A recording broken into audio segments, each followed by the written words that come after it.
Search electric terrain. We are live. Hi. Yay. Hello. This is my light. Almost caught me Pokemon nerding. That would be awkward. Oh no, Pokemon nerding around a bunch of other nerds? You don't say. I do say.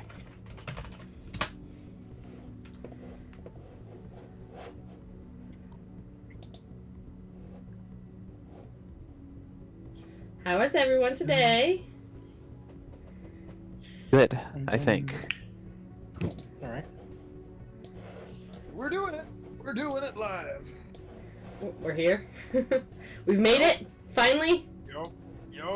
Somehow, somewhere, for some Out reason. there. Isn't that a song? Somehow, somewhere, somewhere. Somewhere out there. I don't music like that, so you know better than I do. No, Wow, you suddenly got It is a lyric. real quiet on me, Tilt. I gotta turn you up. I refuse! No, I have you way down, because apparently I will not be turned down. you were loud the other night. I will not be I silent. will not be turned down, damn it! Please, I have control over all y'all's volumes. I have control over mine. I simply hit the mute. Unacceptable. Report. Yeah, I'm just gonna turn all your volumes to 0, and then you have no choice whether you're muted. Just kidding.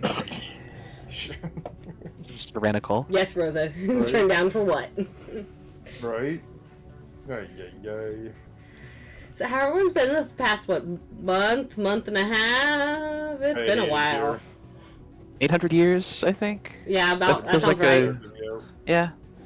In a galaxy far, far away. Something like that. Yeah. Get me out. Not that all of us haven't been dying to come back here, just life has been a... It's been giving us a good kick. How about that? Yup. Yep. Good kick in the pants. We don't want to describe how life has been in front of the kids right now, let's just call it that. Right? They might pick up something and repeat it at daycare. Oh wait, no, that's my kid. Look, I got a story for this one. If we want story time,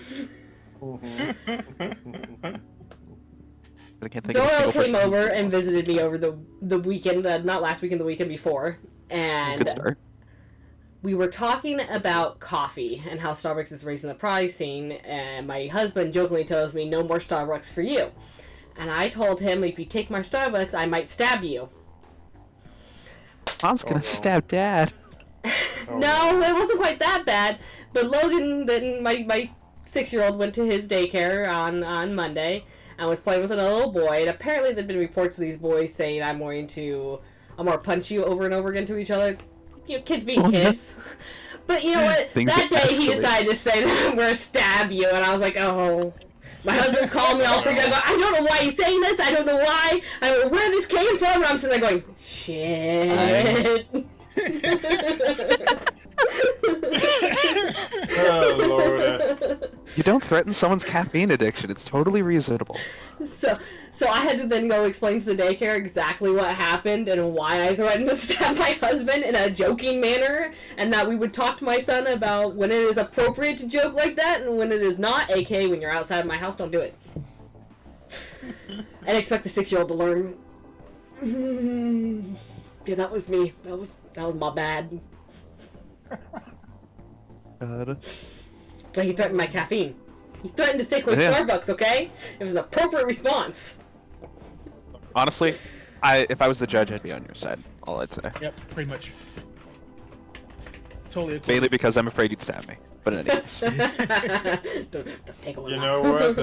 That's actually fucking fair. Yeah, that was one of those moments where, oh, yeah, that's right, kids hear everything, whether you think they're listening or not.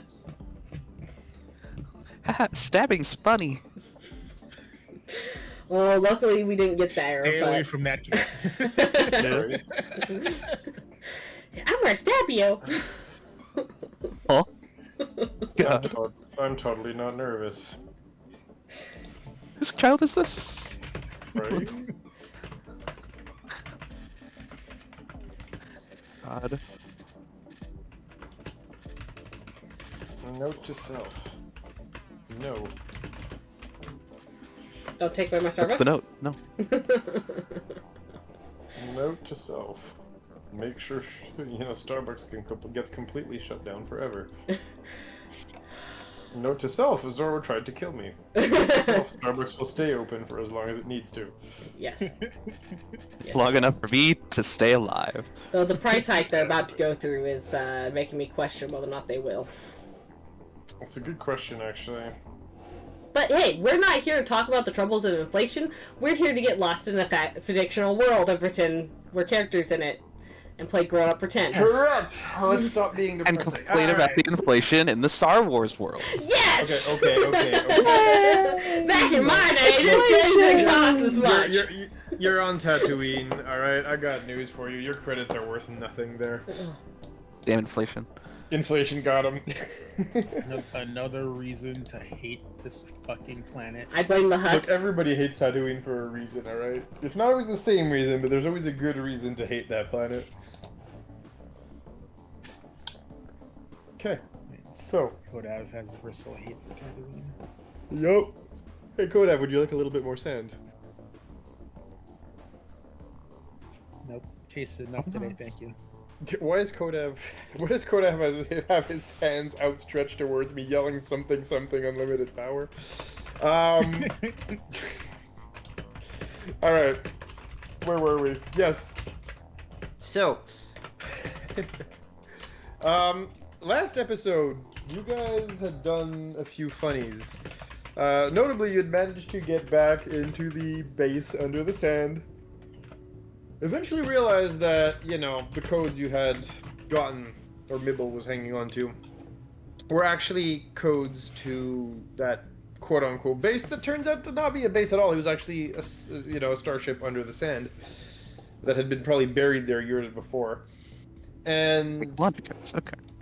Yeah, getting on there, you had to fight some big giant robot that was kind of set to guarding the control room to the ship. And now that you had secured the ship, you guys had decided it was time to go back to the junkyard and fulfill your promise to the junkyard owner who had loaned you the equipment to break into the ship in the first place. It's ironic because we didn't necessarily need it either. Yeah, and it's not like they Memory had, serves. It's not like they had We needed the threat. You did, Yeah, well, basically. you did need to break through at least the first door, but yes. So that being said, you guys are now split up because Kodav had decided he was going to go and do a bit of shopping while the rest of you prepped for the pod race. This unfortunately had a repercussion. I don't know if you remember the cliffhanger from last time. I know Az does. I had blocked that out until Az mentioned it. But Az did indeed end the last session with a hut-like laughter resonating behind and above him as he saw this giant monstrosity of a hut just kind of craning its body over him. Over the ledge of what appears to be his anti-grav sled, but all that to say, yes, you have a bit of a hut thing on your 6 right now. So is he just behind me, or is he above me? So the thing is, about huts, most of them are lazy sacks of shit, but they can actually be muscular and, well, let's just say that when they hold themselves up properly and they're not flabbed flat on an anti-grav sled, they can actually get to be pretty goddamn tall. So he is behind you, but he is taller than you. Okay. So we're in the market. Are there rafters above me? Were you in the streets or were you still in the shop itself when this happened? I was in front of a vendor making a deal. Oh, so if you're in front of a vendor, yeah, there's some form of rafters up top, yeah.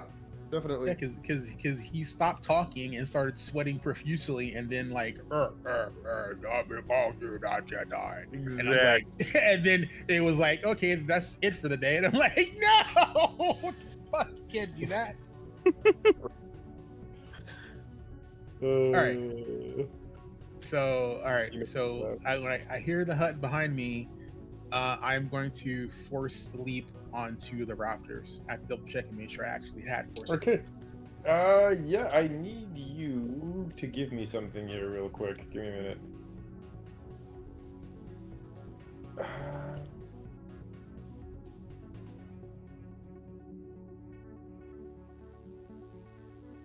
Can you...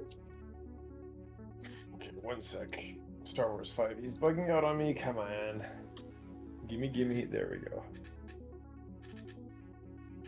Alright. I need you to give me a little something here. That's what Zero's for. Not that little something, another little something.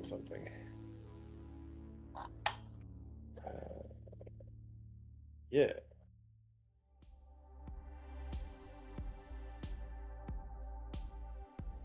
Pretty sure it goes off of this. Give me one sec. There we go.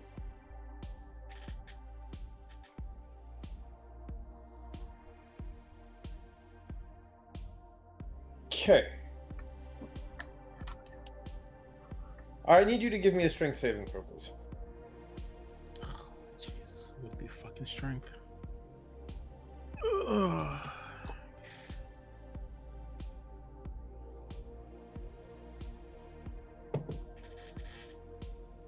15. You jump up, and you make it about 4 or 5 feet off the ground before you just feel something swat you right back down to the ground in front of the hut. And you see the hut is standing there with a hand extended. There are reactions in the game now? Hmm? There are reactions now? What do you mean? Like he basically had a trap card. Like, no, you took an action, he took an action, but yes. Yeah, but my action didn't get a chance to complete. It's, you know. I mean, I can let you go all the way up to the rafters and then get force pulled back down and take fall damage if you want. Oh, I have a better chance of resisting the force pull than getting swatted by his hoodie muscle. The force pull is a strength saving throw. That's what you just rolled for. Oh, crap. He literally just force pulled you back down to the ground. All right, lightsabers route. Yep, okay. But, yeah, no, you pull your lightsabers out, and he's just still there laughing on that. You know, like, he's still stretched vertical on that anti-grav sled laughing. In that deep baritone, bassy, you know, hut laugh. It's like, if I'm gonna die here, I'm going out in a blaze of fucking glory. Let's do it. You turn on your lightsabers. He's laughing. And after laughing for a bit, he does lift his other hand up. And he says something in Huttese. Do you speak Huttese? Nope. Alright. So he says something in the Hutt language. But funny enough, he doesn't seem to be pulling a weapon on you, and he does seem to be alone. As you don't see anybody else around you, at least not for now. So, is it like he raises a hand, like, you know, chill out, I don't want to Yeah, he's got like both hands raised a little bit on the sides. They're almost like he's not looking for a fight in the sense that he's not drawing weapons back at you.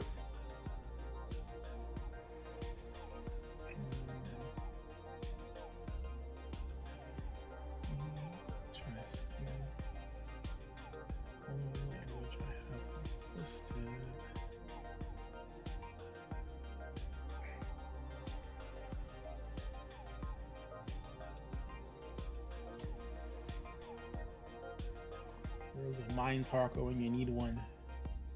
Right. Who's got the translator? Who's got the translator? Zoro had the translator. Who took it? It's my turn with the translator, I think. I think we had to buy a new one. Right. Yeah, we might have had to buy a new one. Along with a don't few more health potions. I don't know what happened to those. Fucking hoarders. Right. Apparently, I only know Galactic Basic. I think that was the only option given to me in character creation. Mm. I mean, Galactic Basic is a good thing to know. Yeah, I have my lightsabers out, and it's like, what do you want? He actually laughs once more, says something in Huttese, makes a weird, gross gargling sound almost. And then eventually you hear his voice come, and it does end up being Galactic Basic, albeit a horribly mangled version of it. As to the Hutt speaking Galactic Basic is supposed to be beneath them. There's no more beautiful language than that of the Hutts for them. But he does. That's actually true to canon, by the way. They're so self-absorbed that they think that their planet is the most beautiful, that they're the most beautiful species in the world, and that they speak the most beautiful language, and that speaking Galactic Basic is beneath them. That's actually part of their lore, funny enough. But that being said, he actually does put in the effort to speak Galactic Basic, as broken as it is. And he says, "Well, it is a pleasure to finally see one of the elusive, well, scoundrels who so daringly hoaxed me out of my codes." No one hoaxed anything. Oh, please.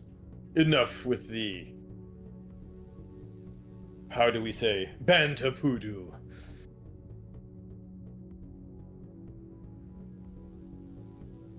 I know you took my codes and gave me a broken version of them. I want the real codes. Yeah, well, that ain't happening. At least not with me. I'm not an engineer. I'm a doctor. Ah. Then I might have to extend my hospitality as a Hutt. Until your friends are located, of course. That's not happening. I'm afraid you are not being given the choice. After Yeah, all, well- refusing a Hutt's hospitality is quite rude. I already hate this shit of a planet, and I want to get off of it as soon as possible. And if I have to get off of it by dying, that's perfectly fine in my book, as long as I take your fat slobby ass with me. The man's just like, yo, I don't care if I gotta die, but I'm getting off this planet. I love it. Sorry, I should be laughing, but that's absolutely great ass. I love it. Okay, sorry, let me get back in character. That actually broke me for a second. Whew, okay. Okay, you got me back for the salad, bro. I gotta say, that just fucking killed me right there. I don't care about your plan. I'll die before I stay here. Man, really hates sand. Okay. Oh. Oh, okay. I'm done. I'm sorry. Are you sure? Are you sure? I could probably stay We're laughing. proud of you, as you broke the DM. Yup. Oh, yeah.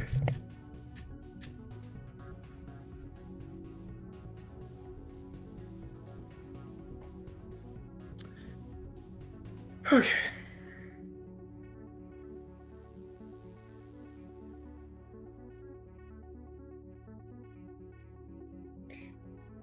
So you say that you'll die if you have to get off this planet, and then you'll take his fat slobbering ass with you. And oh my god, you made me cry, bro. I'm actually crying. And he looks at you. He laughs a little bit and says, "Flattery will get you nowhere." As clearly for him, being called fat and slobbery is a compliment. He does tilt his head to the side when you mentioned killing him, and he says, "I'm quite curious to see how you think you can do that." I haven't met flesh that a lightsaber can't cut through. Oh, interesting. Are you proposing a duel? You're the one who's threatening to kidnap me. I'm not proposing anything. I extended my hospitality. You and your band of ragtag scoundrels are the ones who stole from me. This planet is a giant fucking sand pit. If you find something in the dirt, it's yours. I want my codes back. Yeah, well, if they were given to you in a corrupted state, then that's how they are, because we don't know what the fuck to do with whatever hell they have. So at least I don't. Again, I'm a doctor, not an engineer. Can you roll me a deception check, please? Sure. Wait, does your character know that he's lying, first of all? Or does he genuinely think that? Well, I know Mibbel gave him corrupted codes. Okay, so you know Mibbel fucked with it. Okay, so yeah, give me deception. I say I don't think all of us know, but I can't remember who does or Oh, doesn't. that's in that 20 for 23. Hell yeah. Would you believe me if I told you I also nat 20'd for his insight check? Ah, bet his insight's higher than my I deception. need to come touch all your dice. You want to laugh? He only has he has a +4 in insight. I just It's beat still you high. by It's one. yeah. I was It's like 1 point, bro. Wait, I give him guidance. I give him guidance. From halfway across the planet. Guidance. Here's the thing though, that is such a small gap, and both of them are so high. It's not like, you rolled a 5 to a 25, you know what I'm saying? Mhm. So he instead of just flat out disbelieving you here, you see him narrow his eyes as he cranes his body down a little bit more, looking at you. And you can feel, you can smell, smelling, you can feel his putrid breath just kind of washing over you because, Huts. As he just laughs once more straight in your face and says, the scoundrel's got guts. I'm now debating on whether I should kill you or give you a job. I have a job. I'm a ship's doctor. Now, don't make my life too simple. If I can't give you a job, I'm only left with the option of killing you, and I'd rather not waste good resources. What part of me getting off this rock did you not understand? He laughs again. He says, "Oh, we have businesses off-world, don't worry. After all, our organization is far-reaching." Good for you? Indeed, it's good for me, and it's good for profit. Yeah, well, I only care about my research. And I care about my codes. Clearly, we can't get what we want now, can we? Well, you're talking to the wrong person. I know, but your little prey white-looking tasty morsel of a friend, unfortunately, has been most elusive and difficult to get a hold of. Yeah, well, someone else has dibs on Tasty Morsel if you want to go for Ian, and she doesn't share. Well, sorry to know the snack was claimed, but thankfully data pads are, for most species anyway, unedible. Kodaf thinks for a second and starts to think, would Nixie eat a data pad? The real question everybody here is asking themselves, would Nixie indeed eat the data pad?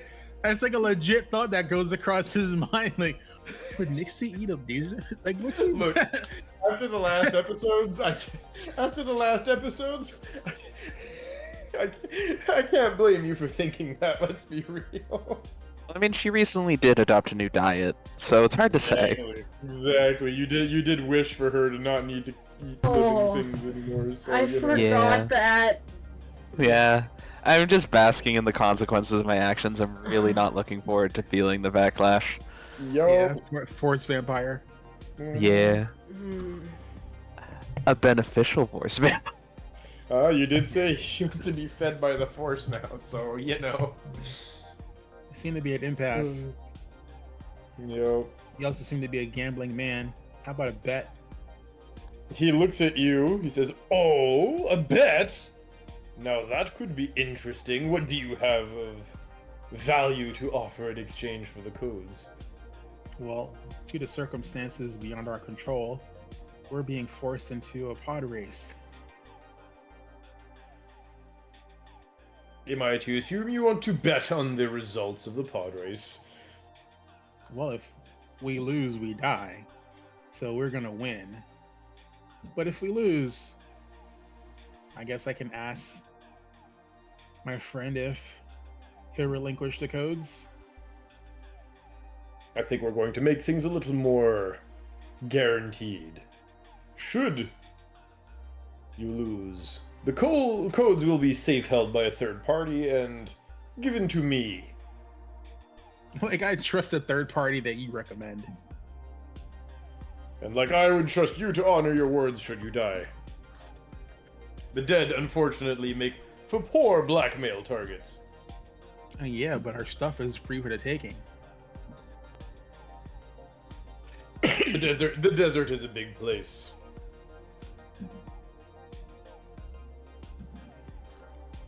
Now say ye, what do you offer if you lose? The codes. That seems what you My want. own codes. Yeah, well, you believe we have them, I do. and I don't know if that's true or not. So if you think we have them and we do have them, then that's our bargaining chip.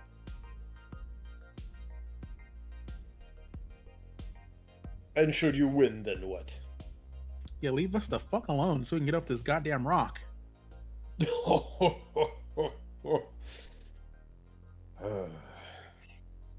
Give me a persuasion roll. That I actually have proficiency in, but it's not Good. I don't care. I'll take it at this point. Dirty 20. Okay.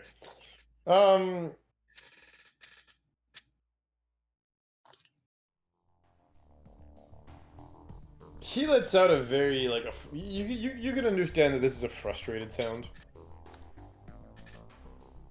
as he just says something along the lines of, "Bah," which again wafts his disgusting smelling breath across your face once more. Then he looks at you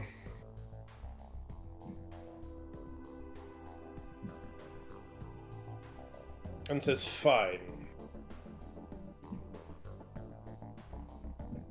I'll give you a chance to earn that victory of yours should you win the race. You can keep your ill-gotten goods in the person of my codes. Should you die, well, we'll figure things out then." Yeah, well, considering most of us won't have a head, you do you, boo. "Oh, I will indeed." As he raises a hand, I need you to give me a Constitution saving throw, please. Oh, Jesus Christ, force curse or some nonsense. Oh, let's see. Constitution. Yeah, I'm not proficient. Yay. 16. Okay, let me roll real quick.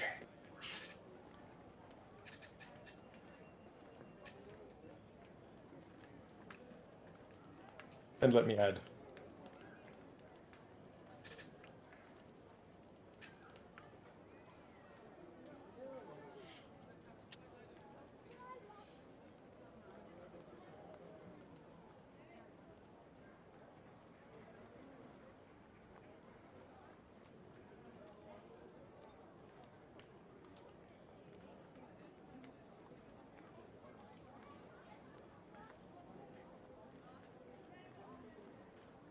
Okay, Az, Yes.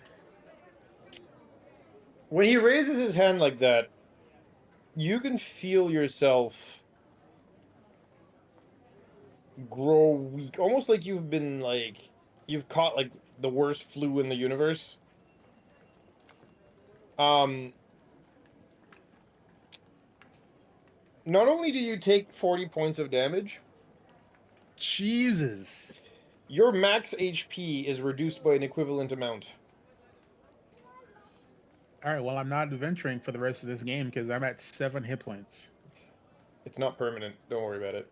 But your body is basically racked with pain. And he just says, just a little insurance policy in case you'd be tempted to run without following through on our little deal, but I have one word. And if you win, you will indeed be left alone.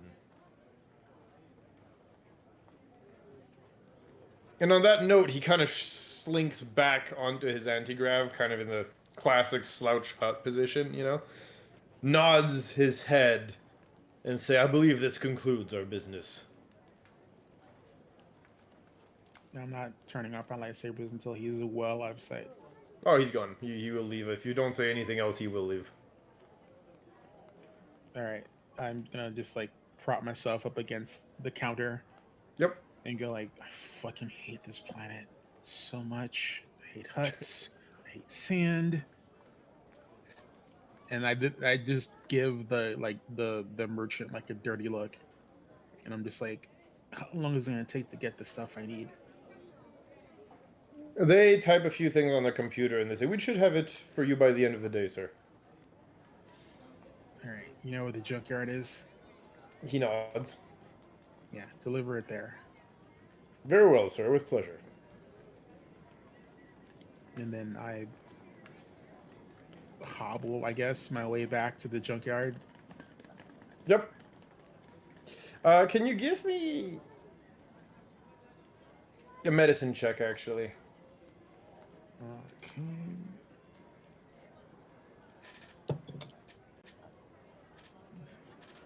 24. Okay.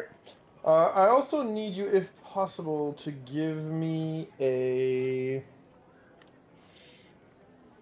whatever your force casting is, please. Force cast modifier. The universal one, if you don't mind. Oh, so I'm rolling against my DC? Not against your DC, I just want you to give me whatever your universal casting modifier is. My That's the plus whatever. my power casting, my power attack is +8. Okay, so give me a d20 plus 8, please.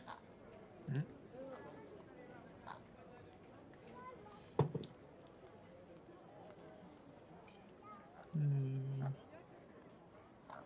Another 24.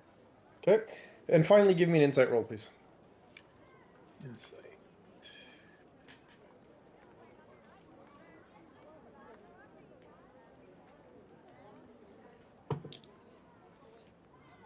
$21. Okay, so from your insight roll, not your insight roll, your medicine roll, you know that this is no ordinary disease because you're not getting any of the actual signs of being sick. No fever, no excessive sweating, no weird nausea or anything. You just feel like literally, life was drained out of your body, but there's no actual symptom of illness. From your force casting roll, you figure out that this is some force fuckery, obviously, which no duh, everybody had guessed already. And finally, last but not least, your insight roll, you realize that this guy was most probably bluffing because most force abilities that do stuff like that, it's not permanent.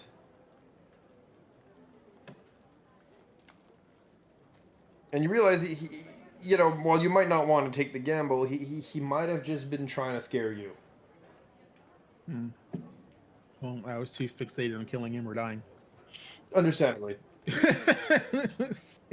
I'm just saying, in this particular situation, Yeah. there's a good chance you'll go back to normal with time. All right. I just, I'm not at the med bay, and I don't have any stims on me. I'm just gonna have to just deal with this shitty hit point pool until I For now. get to the thing. So I hobble myself back to the junkyard, and if hopefully whatever guards are there know I'm with the party and will let me in without too much of a fuss. Yep.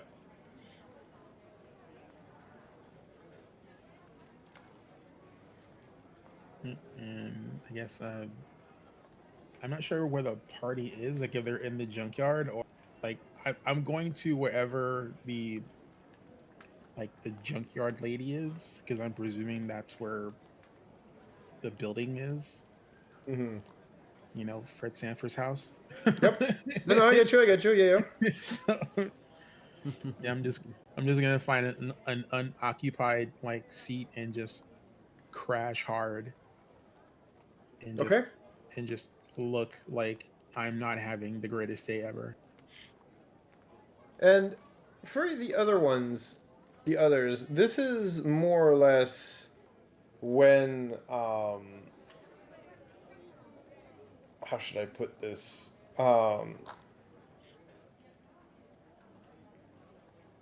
This is more or less when Az rejoins with you guys, as Mibbel has been this entire time more or less tinkering and building a pod racer.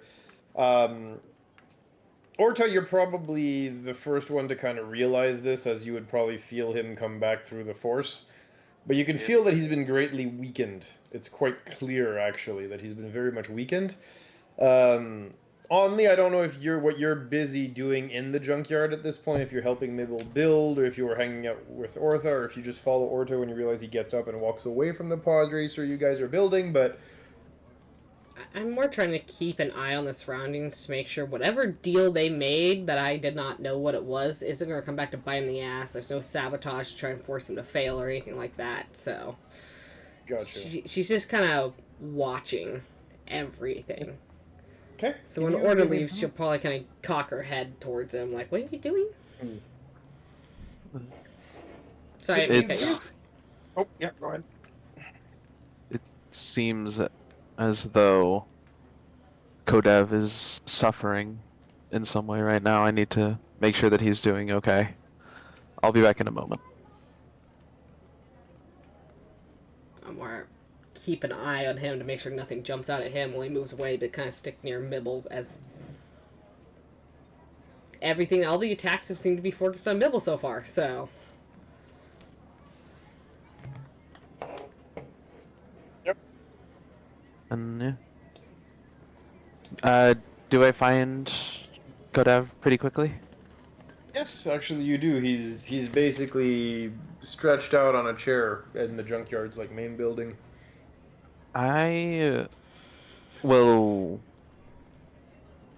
immediately use my channel of force to lend aid.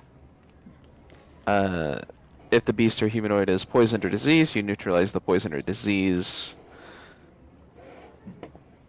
If there is a poison or disease, I'm immediately trying to get rid of it.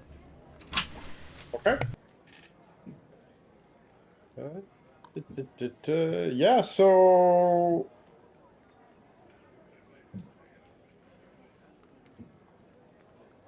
perfect. Yeah, Kodev, you actually start to feel better when that happens. And after I finish properly, You're still aid. you're still super weak, by the way, but your HP total goes back to normal. Your current HP, however, stays wherever it was. So my max HP pool is back to normal, but my current HP pool is back still at 7. Is wherever it was, yeah. Okay. But your hit point maximum does return to normal immediately as he gets you rid of the disease. What happened? Are you okay? Obviously, you're not in top shape. I had a run-in with our hut friend.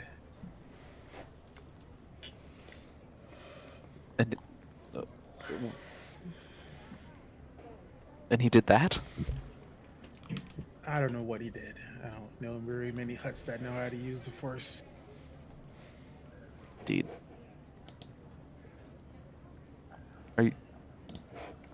Do you need me to help you with anything at all? No, I just need to rest. Whatever he did isn't perfect, but whatever you did helped. I'm glad. Okay. But he definitely wants whatever was on that data pad that Mibbel had. He was trying to threaten me to get it, Hmm. but I was able to convince him that basic what's on it, and even if he did kidnap me, it'd be fruitless because I wouldn't be taken alive. So I offered him a wager. And basically told him that, we're going to be in a pod race. If we win, he leaves us alone so we can leave the planet. And if we lose, he gets the data pad. I see. Then it seems like we have all the more reason to win. Considering that, losing means dying for some of us, then, winning is the only option. So Indeed. I was betting in our favor because winning is the only option we have. All right. Well, I suppose I'll leave you to rest. It seems like it's more urgent for me to get back to helping with whatever's going on with the pod racer. I can, if you ever need anything, just reach out, and I should be able to hear you. I got supplies. They'll be here tomorrow. Or end of today. I forget which. It's been a long day. Don't worry about that for now, like I said. Just go ahead and rest for now. Would you want me to fill in the others? Yeah. I mean, they should know. I mean, they already know they're racing for their lives, but now they're racing for data pad. I'm sure at least Mibbel would like to know that. Fair.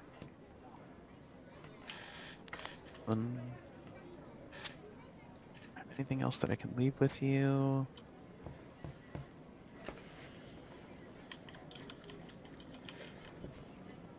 No. Okay. Well, actually, I can just do a quick little cast of heal really quick.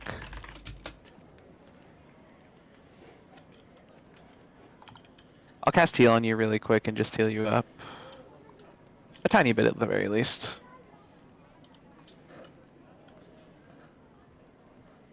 I'll heal you up to by 7 HP, and then I'll sort of be on my way. And Kodaf thanks you. Orta gives a bow and heads back to the even more urgent making of a pod racer.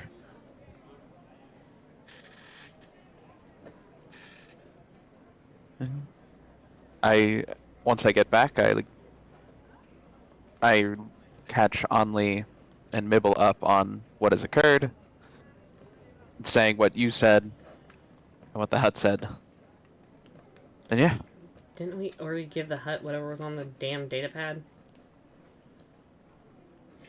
Apparently not. He seems convinced that we still have something that he wants.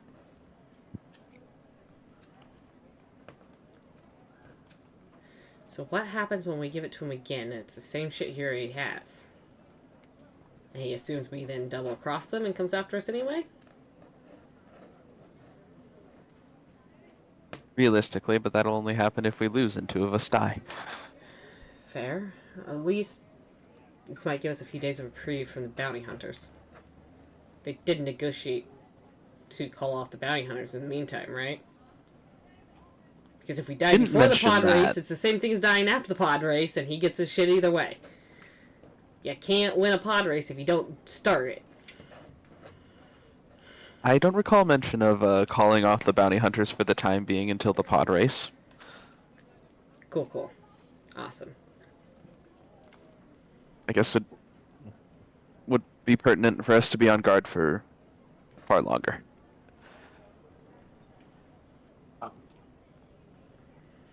Would you like me to take a watch?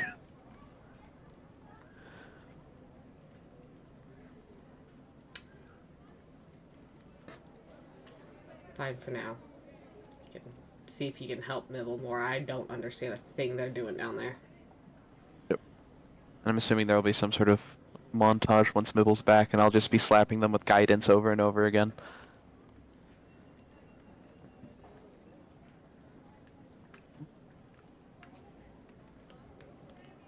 As I'm assuming we're just going to keep working on the pod racer at this point, because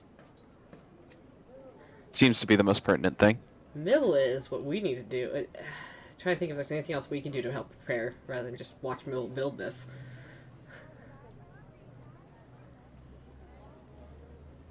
Well, it would be important to know what kind of racers we're going against. Perhaps we can scout. That's something that people do, yes? Yeah. What kind of deal do you guys make with the owner of this place? Is it in their best interest to ensure that you guys at least start the race? We either build the pod racer and race in the race, or our heads explode. And they have to be able to reset the timers on the bomb collars. But why do they need us to race? Or you guys to race so badly? Because winning is good, and we're expendable? Would be my best guesses. So they have no actual stake in ensuring that Mibbel stays alive to finish this thing. Well, the only stake they have is first place.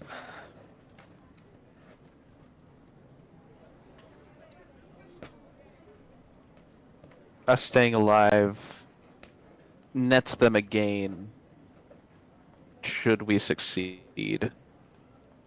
And if we don't succeed, then I don't imagine they're losing out on their comrades, which would be my assumption as to why they want us to do this race.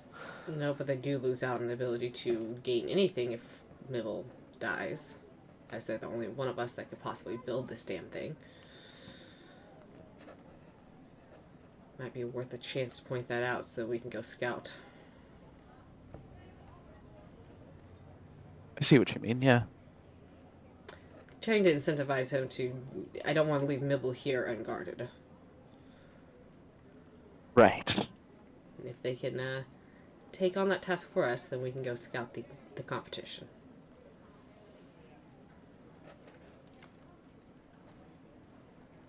Did Kodaf head back to the ship? He is resting right now. I don't believe he headed back to the ship, did he? You talking about Az? Yeah. No. Yeah. He wasn't having the delivery get sent to the ship, the super secret base. It's being sent to the junkyard so we can take it securely to the ship. That's fair.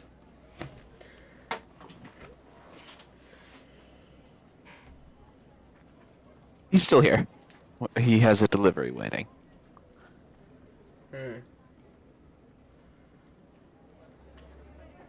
Might as well see if he wants to tag along too, since now he has a vested interest in this as well. Enough? So I think we're off to talk to the shopkeep to make sure they know they have a vested interest in keeping Mibbel alive. Their best possible mechanic and the best person to build this ship. Keep them alive. We scout the competition so that we increase their chances of winning. Yeah. Because them winning means we win.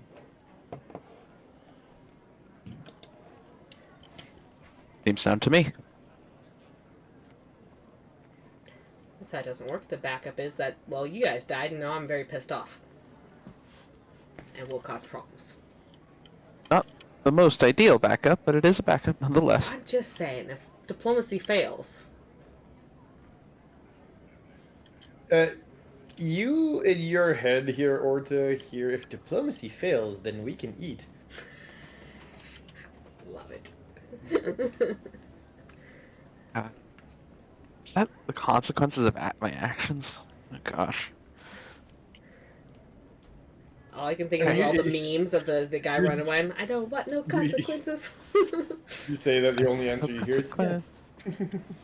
Consequence. I don't need no consequences chasing me. Consequences right now. Right. I love that I love that one. Yeah. It's so funny. 100% applicable to order right now. Alright, off to the shopkeep. Yes. Yep.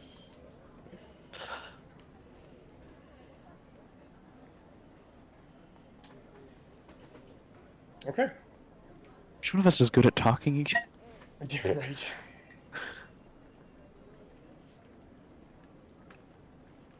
I am muscle. Ollie does a decent job when she has to talk, but she chooses to take a backseat most of the time. I mean, Kodav can be a face, but he's a little gruff.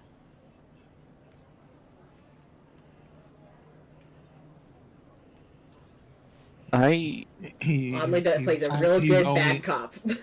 he's only in charisma because that's his spell focus. it's my primary spell stat, so it's like I gotta have it. Interesting. Fair enough.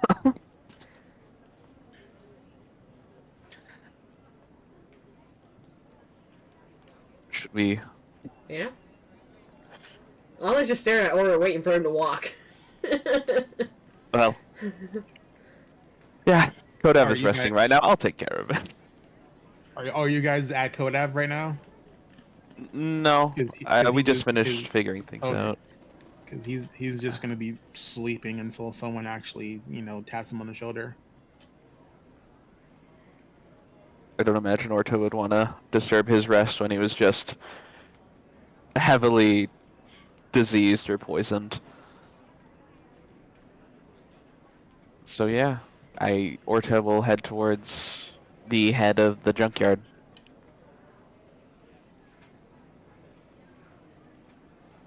Okay. Well, they're working right now.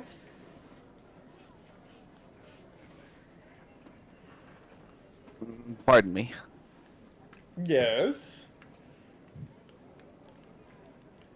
We were intent on scouting out the competition for the upcoming pod race, but should we do that, we would need your help in protecting Mibbel, the engineer.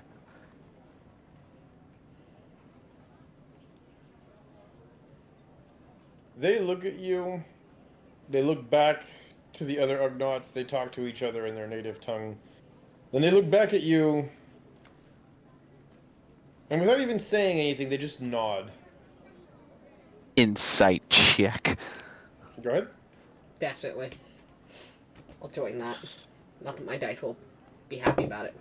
No. Oh, my first roll of the night's a nat 1. You go away. Oh.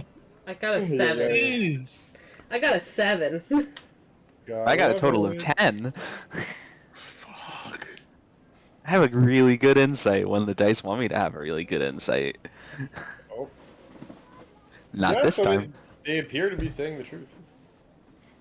I have no reason to doubt them, considering. No reason at all.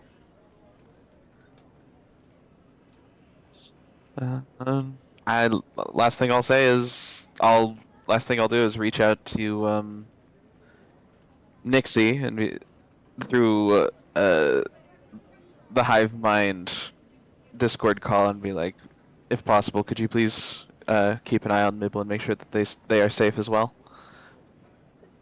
Could we look after Mibbel and make sure that they are safe as well?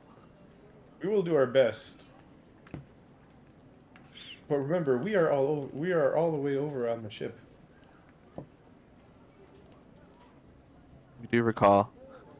But should you sense something through some miracle, please reach out. We will do our best.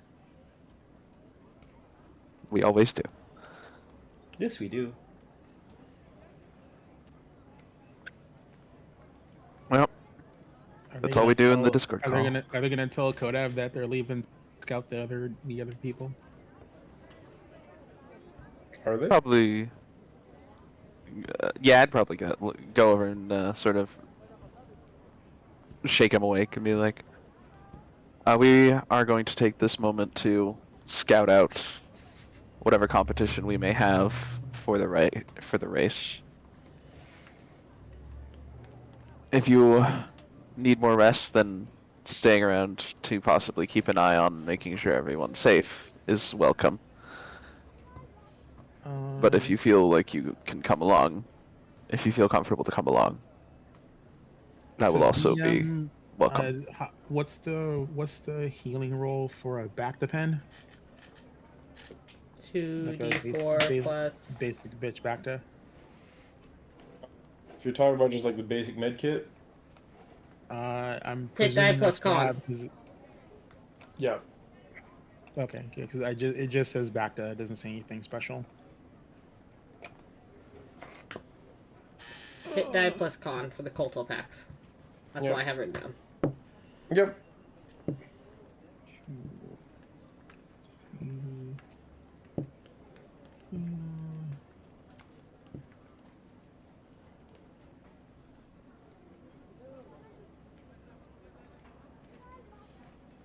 Okay. Again, I'm just gonna just need to see my okay. All right, so you say that, and like he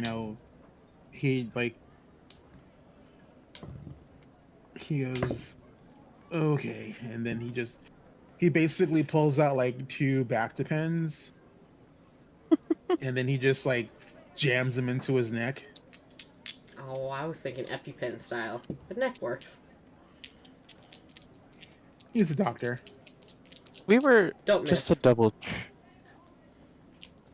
We were able to rest after we finished the boss fight in the ship, obviously. Yeah. Oh, let me check. I honestly am not sure, because I think we had to rush out here because you guys had a limited amount of time after the boss fight before your callers were going to. We had to rush back immediately to make sure our heads didn't explode. Yeah. Pretty sure, yeah. So I don't think we actually have gotten to rest yet. Don't know how long we've been watching Mibbel engineer. Maybe enough time for short rest? Yeah, short rest at least. 5, 4. So that's 9.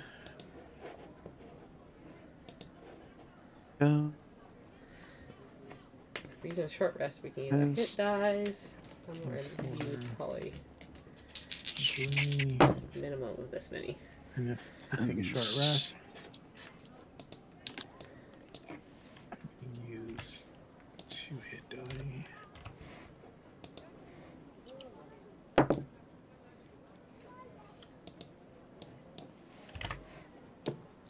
I'm at least above halfway now.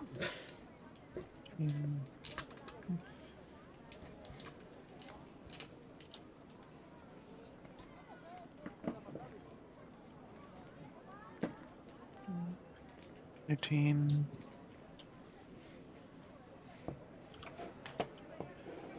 I can live with 36 hit points. I'm good. Good. You say that, and I feel bad looking at my hit points. Not a fighter. You don't have to feel bad. Maybe I have my total like power points are 37, so I can do a lot of stupid shit force wise.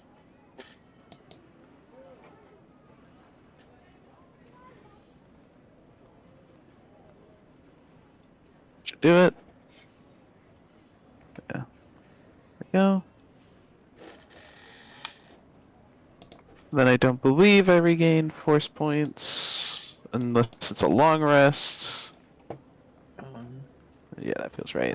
I don't know. I think it's only long rest for force points. Yeah, that's what I'm thinking. Yeah, when you finish a long rest. I reset my axe anytime I pick it up. Oh, the beauty of Marshall. Yep. I don't do Marshall very often, so it's actually kind of nice. Yeah, I pretty much exclusively play Marshall. This is one of the only half-casters I've made. Like, at any point. It's been fun. Oh, wait. I have force recovery So I took a short rest, so I do regain force points. Ha! There you go. I don't have that, but thankfully I also have a lightsaber, which I don't really use. I can smack things really hard.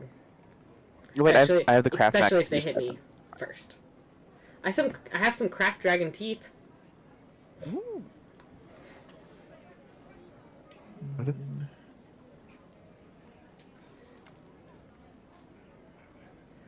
have some macaroni teeth. Like some kid made them. God. Alright. There we go. Well, the short rest has been taken. Now I'm actually good to continue on whatever bout we are going on. We're gonna go see if we can find some of the other pod racers. We could ask the junkyard owner, see who they know.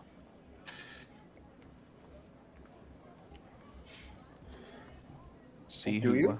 they want us to look out for. Should Might as also well. probably head to where they are going to hold the race to see if we can get an understanding of what, The track is gonna be like, yeah. some general conditions that Mibbel will have to contend for. Can't we just find a bookie and just find out what the odds are and grease them a little?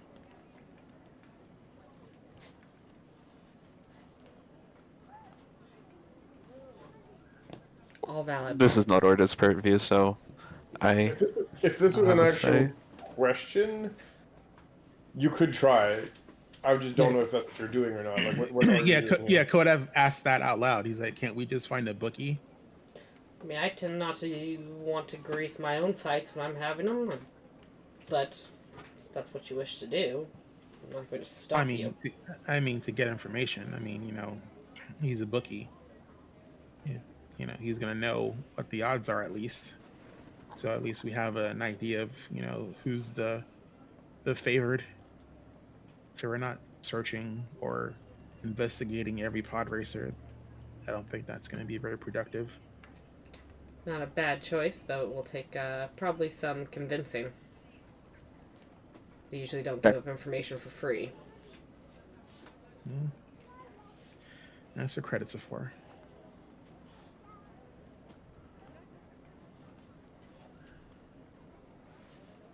Okay. Then I guess that will be our first step. Okay. I mean, Unless we still would want to ask the owner here. The other option is to speak with the owner of the cantina. They probably at least can point us in the right direction of who's usually favored around here. We've got a few leads. Which one do we want first? Bookie or cantina? There might actually be the bookie at the cantina. Seems like the next place to go would be the cantina then. Alright. Yep. Off we go.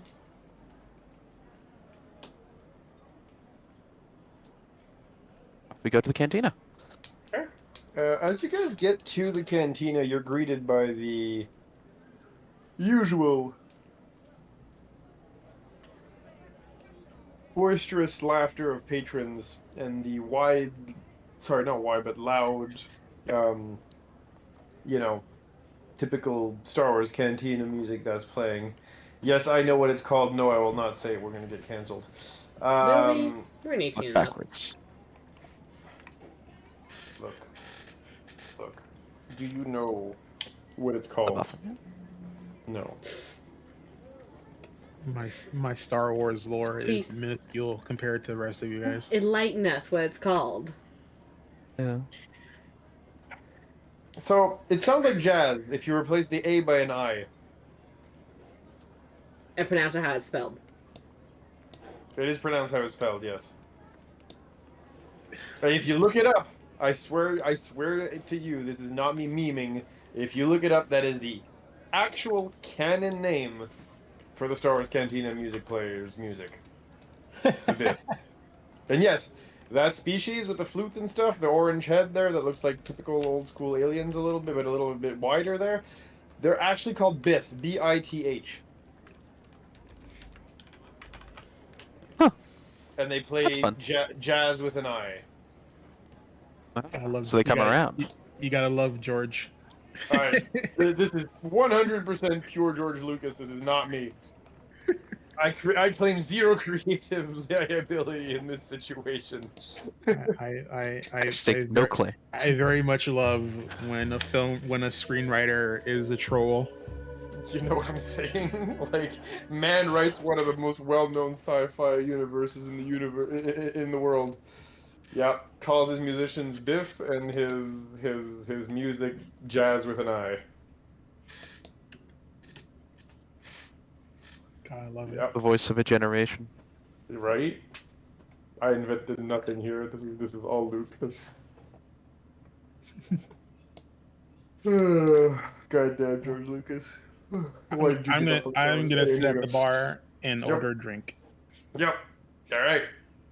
Which your Godel friend wastes no time in coming and serving you. I thank him and I let him know that hopefully once the pod races are over, I can pick up my package and be out of your hair. He nods. You can see that he wants that package out of there ASAP, but he doesn't say anything. And he's like, doesn't happen to be a bookie in the house, is there? Or do you know of one who can tell us the odds?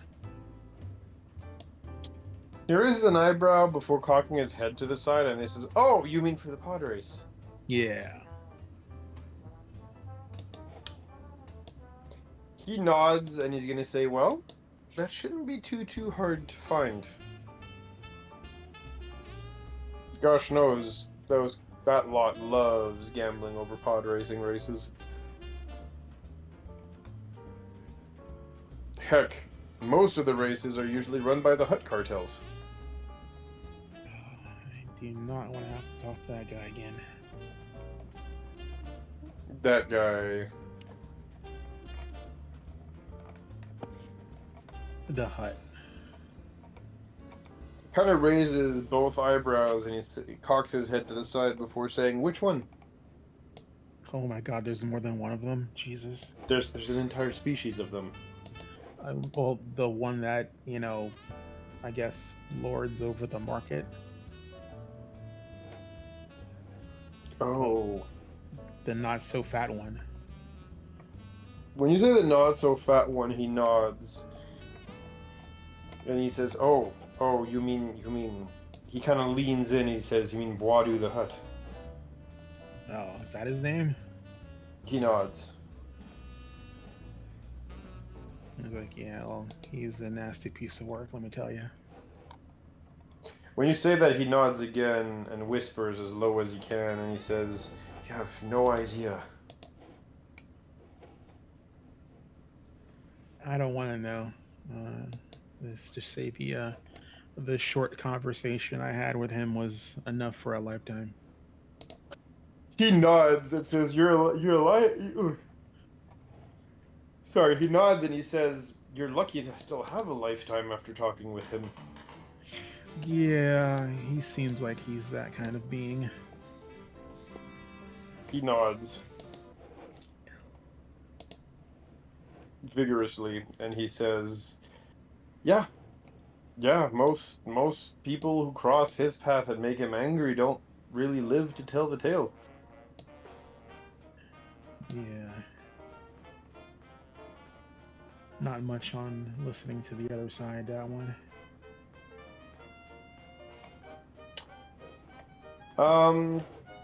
When you say that, the shop owner kind of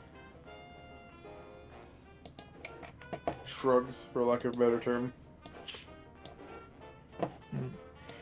Well, not the shop owner, the barkeep, but you know what I mean. Shrugs, for lack of a better term, and he'll nod, and he'll say, "Yeah.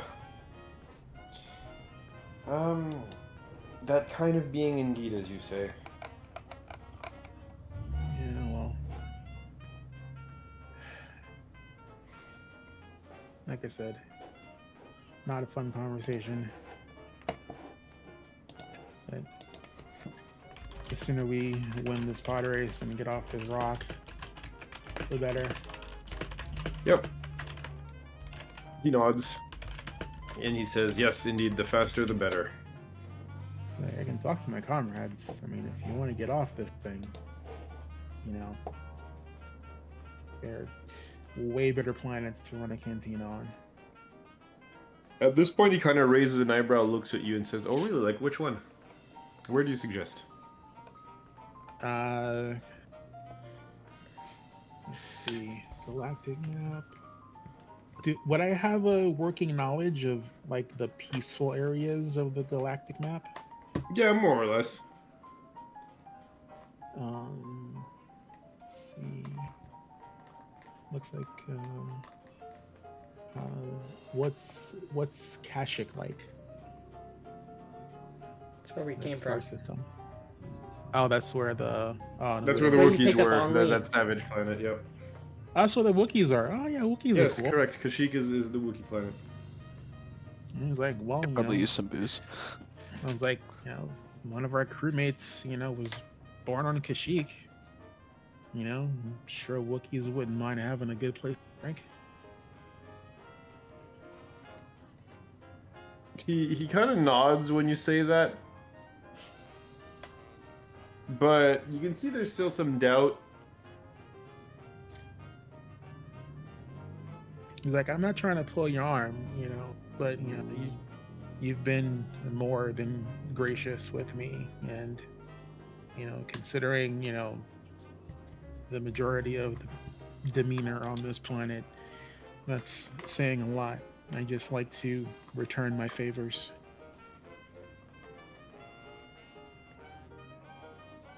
There's a long pause.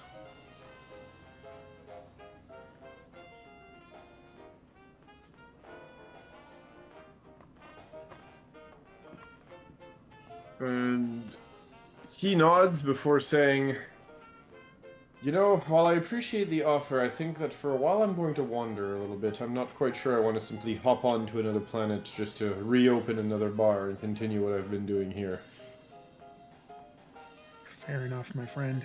Like I said, you've been good to me, and I like to pay back my debts. He nods and he says, well, safe passage off this dust ball will definitely be more than enough for me to call us even whenever you guys decide to leave. Yeah, I will talk to my comrades, and, you know, as long as there's not a place puzzle, I'm pretty sure that we'd be fine dropping you off somewhere.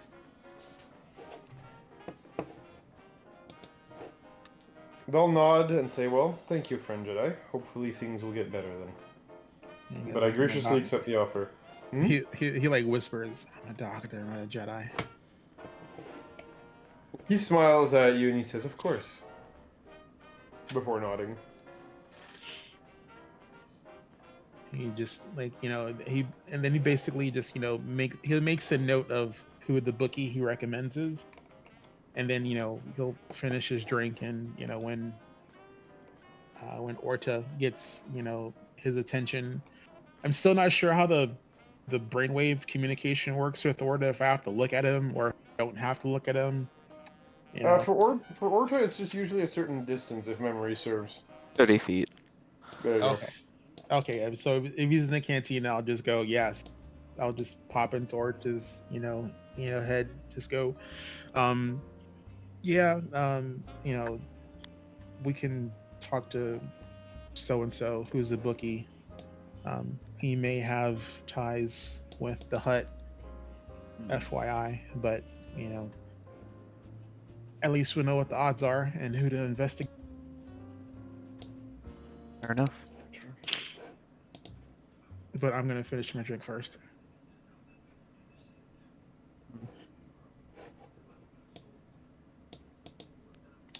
Okay. On that note,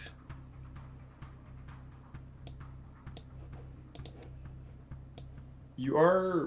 He goes back to, making some drinks and serving them and everything, and after a while he comes back to you. And slide what seems to be some form of an insertable micro SSD or something that you could just plug into your data pad or whichever method of reading you choose to employ at this moment. But on it, there's the list of 3 of what you can only assume are bookies. Cool. I will let Orta know. I have the list when we're ready to go looking. I'm not sure what time of day it is, but And on that, the Godel nods and goes back to the kitchen. It's late morning right now. Okay. So I will let them know we should probably duck into an alley and figure out where to go first. Right.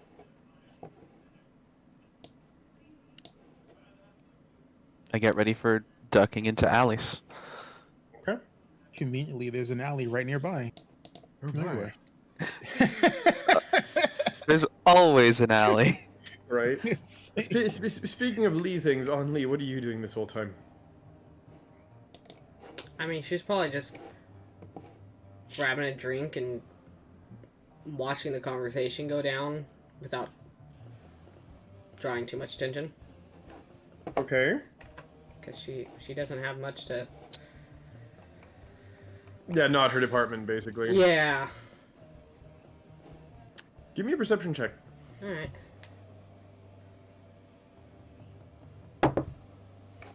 Okay, that's not terrible. My perception is also a table. 21.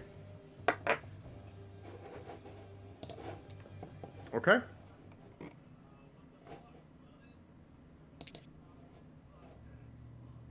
You realize, scanning the room, and it's actually a wonder that you caught it at all, as you see some form of a distorted shape leave through the front door.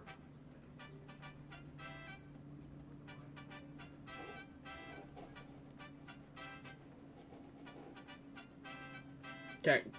You have any recognition of this shape? Is it something that I've seen partially invisible around me before? Yes, many times, down to the tip of a reptilian-looking tail is dragging in the dirt behind it as it leaves the cantina, or at least attempts to leave the cantina.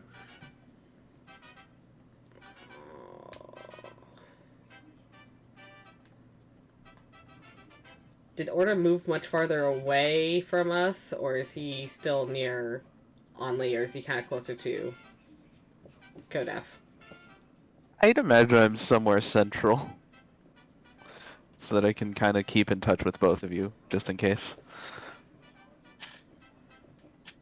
So we'll say a nice in-between. Only will attempt to catch your attention. Just kind of like a make eye contact and kind of nod her head like, coming? Yeah, okay. And If they're headed out, I follow. Okay, Not- very good. still at the bar. She's still at the bar, Yes. so she's just turned around facing towards the door with like drink in hand. Like Yep. when you get Yep, close, she'll go cool. to take a drink, and instead of drinking, she'll say to you, be like, "I saw our invisible friend leaving," and then take her drink. I see. I see. Something... So they're keeping tabs. Hopefully, that's all it is. We need to keep our Or what's getting about us ready when we to go drop to us. leave. Hmm. I don't like this music either. I've been Alright. searching for good cantina music. It's not easy.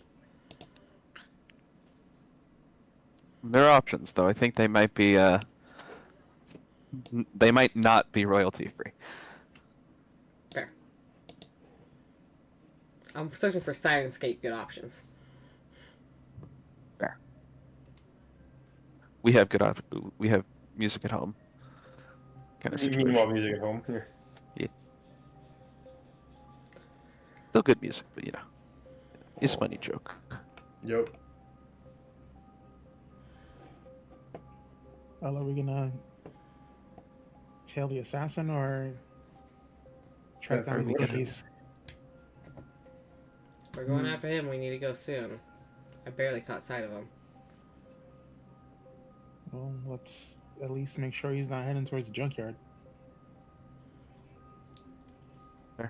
If he's headed in that direction, then we follow and deal with. If he's not, I don't know. I'm fine with leaving him be for the time being. Right? Yeah. You Wanley? Oop, Yeah, if Wanley? we're gonna go, we gotta go. And she'll start moving towards ready the to door to try and catch another idea of where he went. Try and start tracking him using every means at her disposal. Yeah, and I will follow immediately. If she doesn't know, she'll start heading towards the junkyard just to see if she'll catch either sight or feel of him through the tremor sense. Same.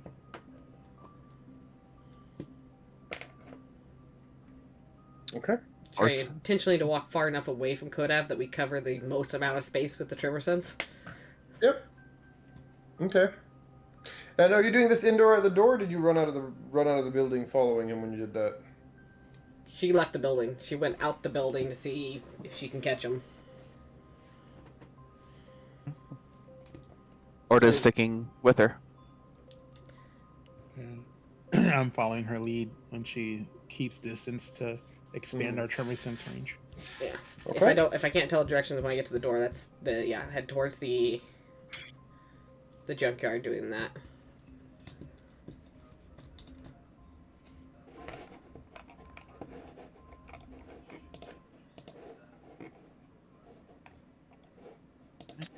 So, the way we're going to do this, there's going to be a few things I'm going to have to handle in parallel, so sorry if I'm a little hesitant here, I'm rolling dice and stuff.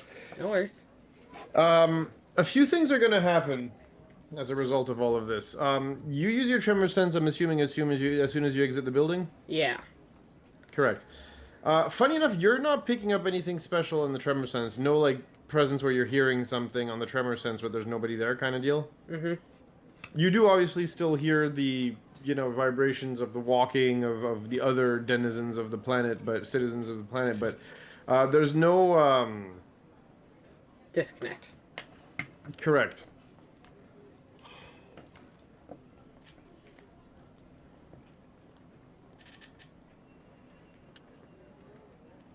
And so when you start looking frantically or however quick and efficiently that your character would be doing at this point, More efficient. yeah.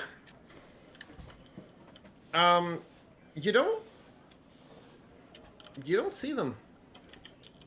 That's fine. Like I said, if she doesn't see him or sense him when she first gets to the door, she's going to turn towards the junkyard and start walking that way, She'll try and use her best judgment as a path that she would take if she was going to attack someone and we're looking for them. But still making more of a doesn't necessarily have to be a direct line, but the best line she can think of is if she knew that they were at the junkyard.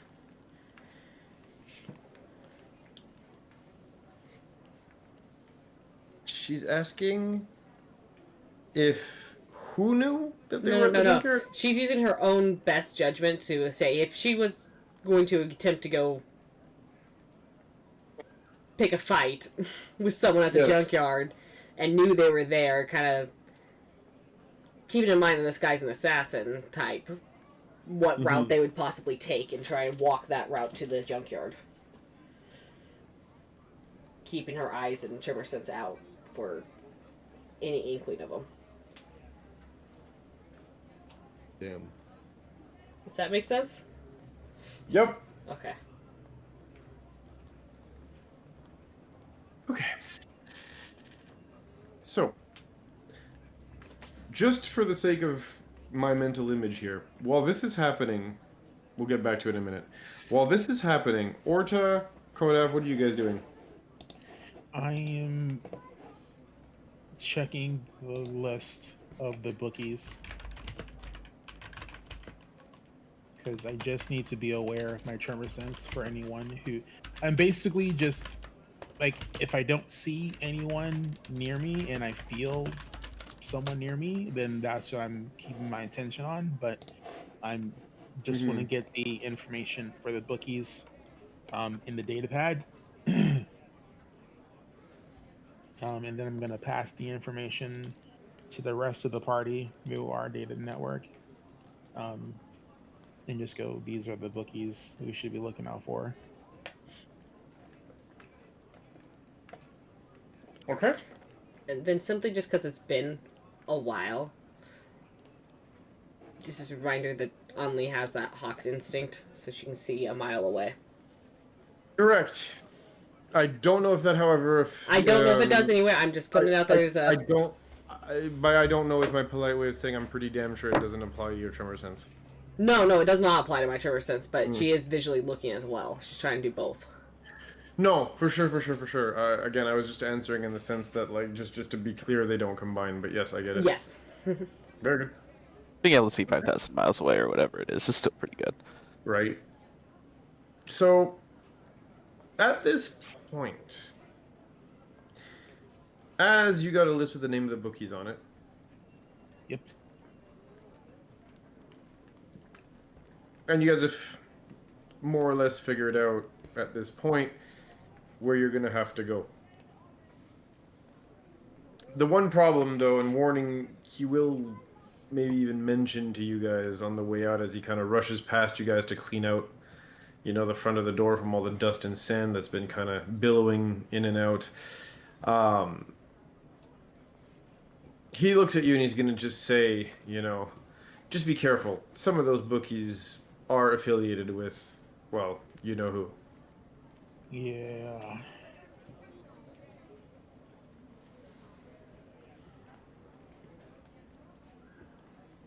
Can you hear me? Mm-hmm. Yeah, Oh. yeah, Code out just, you know, just says a yeah with an exasperated tone. Yep. Just be careful. And on that note, he goes back in, having kind of sensed Koda's frustration a little bit.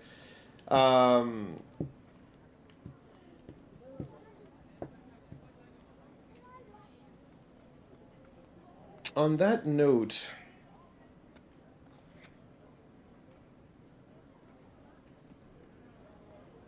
the person checking up on you guys that On Lee wants to go after aside,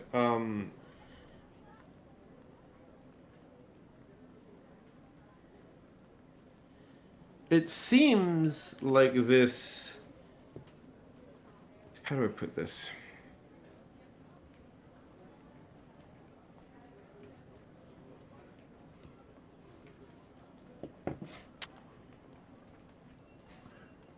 Give me 1 second, please. Mm-hmm. Mm-hmm.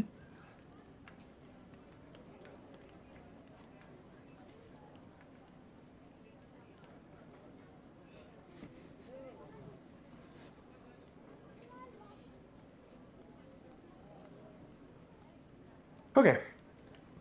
So, you were also given an address along with those names. And thankfully, it is not the Hutt's palace. Unfortunately, it is not the cantina where, you know, the barkeep is your friend. Less nice cantina from down the street. Correct. No, what you're being directed to, for lack of better terminology again, is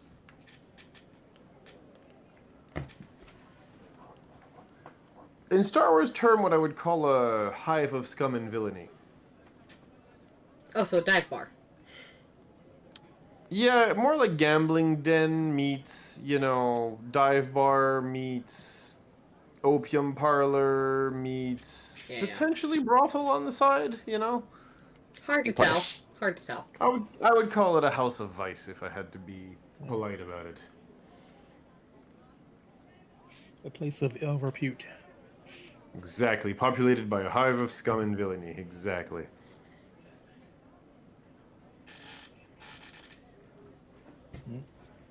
So, my question to all of you is: are you guys going there? Are you attempting to pursue or find trace of your mysterious stalker once again? Which direction do you go in? Or are we going to be brave and daring and split the party? I already done that once today. Right? Well, technically a few weeks ago, but yes. It's still all been the same day for our characters. True, true. God damn it. They've had a long day. They have. Yes, right? They have. A very, very long day. Yep.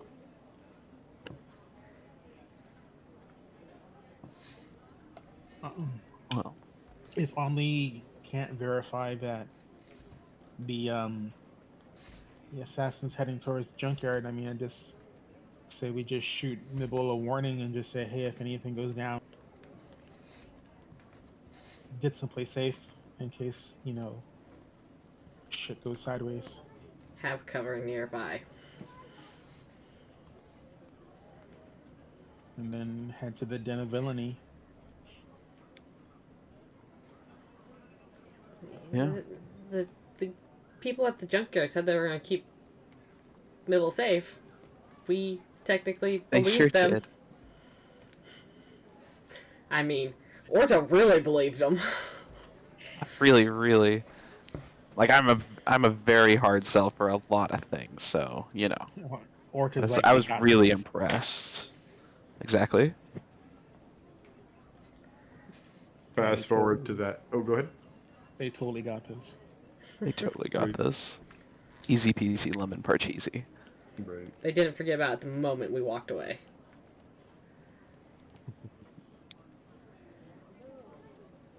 So given that, if the others didn't look inclined to head back, Only would begrudgingly go. If you think we should head back to make sure that everything's all right, I am of the same mindset of wanting to make sure everyone's safe.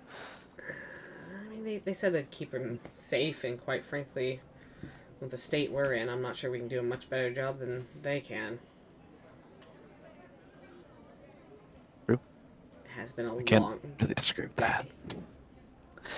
It's been a very long day. Speaking of which, how long until this race is supposed to be? Like, when does it start? I think you had about a day and a half left, Okay.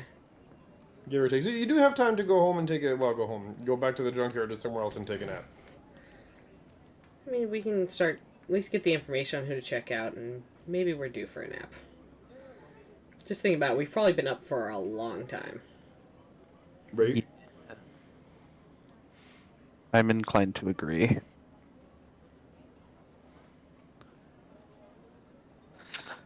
Alright, let's take care of our chores so that we can lay down. Okay. I feel like with spotting the guy, the weight of it all just kind of hit on Lee. Right. Like, what are we gonna do if we have to fight that guy kind of moment? Yeah, like, we can go after him. Well, fuck, then we'd have to fight him, and I'm not in any kind of fighting condition. Yeah. Nor is Orta. So yeah. Yeah. To be fair, I don't think many of us are. We're just tired. Very. So, to the den of scum and villainy. Unless, of course, some of them are just there to collect ceramic unicorns and the like, but you know.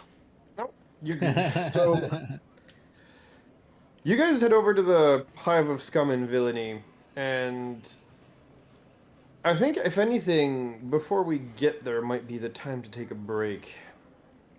That's fair. That's I think might be the smart move. So we're gonna break for 5 minutes, real quick.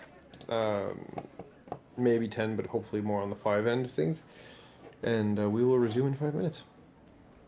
Bye. That might be the plan. Bye. See you all.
And we are back.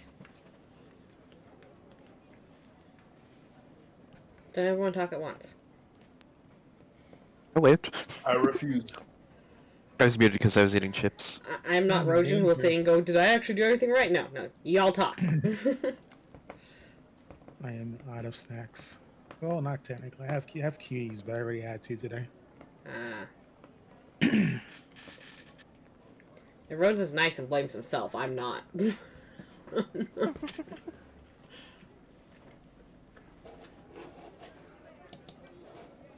My favorite is when we all just sit there and we just move our mouth sometimes just to see what he does. Right? And he's Which like, "Oh, what the hell?" Yeah, exactly. We only troll the ones we love. Yes. Right? And the general rule is we get to tease him, no one else does. Exactly. Same rule applies to siblings. 6 right. 10 out of 10. And significant others. Yeah, that too. Right. So, you guys were headed to the hive of scum and villainy, yes? That sounds Yep. right. Unfortunately. So, your voyage there, thankfully, as I have rolled, is uneventful. And when you get to the building, you quickly understand why this is separate from the cantina. As soon as you get there, you're greeted by a dead body being thrown out the door. Beautiful. Cool. They do appear from the scorch marks who have been shot by blaster fire. Probably deserved it. Probably. That's what we're going to tell ourselves so we can sleep at night. Exactly. I just have to assume everybody here sucks. Except for us. Kodab is going to look Exactly. at Anli as the body gets out the front door and he goes like, hopefully no one you know. Right. You get a very confused look from Onley, like, why the fuck would I know this guy? Just got here too. Right. Oh my god, Tony? Right.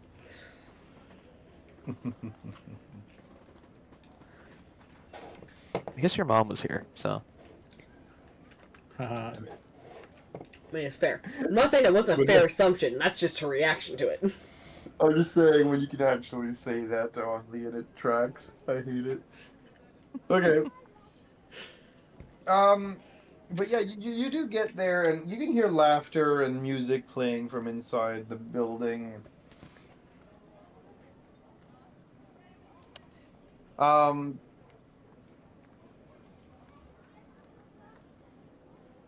you guys walk up to the bouncer at all? What do you guys do here? I mean, if the bouncer doesn't try to stop us, we're going to just, I guess, walk in. That. Is not Orta's scene, so he is just following the lead. Look, the best way to get into someone is act like you belong and just walk in. Exactly. I was about to say, yeah, can y'all give me a performance roll for that? Yes, I can. I I think I'm actually proficient in performance. Yes, I am. I am not I can most proficient, but definitely. I think I have a decent roll. Most definitely try. 3. I changed dice trays. That is a natural 20 for a 25. There you go. Damn, hell yeah. Carry me, please. So as long as Kodav didn't biff it. Mine is not as great. I have a 16. That's still good. Okay. Spectrum? So that's the fun bit. On lead, they don't even look at you twice when you want to go in. Yeah. That's fair. Kodav, you managed to bluff them and still make your way in? Just by, looking like you belong there. They kind of look at you, they eye you up and down a bit, but they don't stop you really. They might ask you a couple of questions like, yo, what's up? Never seen you around here, what's your name, blah blah, like basic bitch stuff. But I don't think they would have stopped you, per se. giving you a hard time, but didn't stop you. Yeah. However, Orta, That's me? when you get there, Yeah. the bodyguard kind of extends a big, fat, meaty hand, you know what I'm saying? Points out the index and does a left to right windshield wiper motion with it that can only be interpreted one way, him saying no.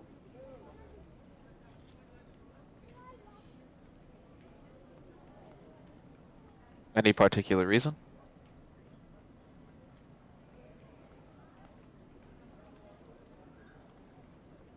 I ask. Yeah, he looks you up and down again and says, yeah.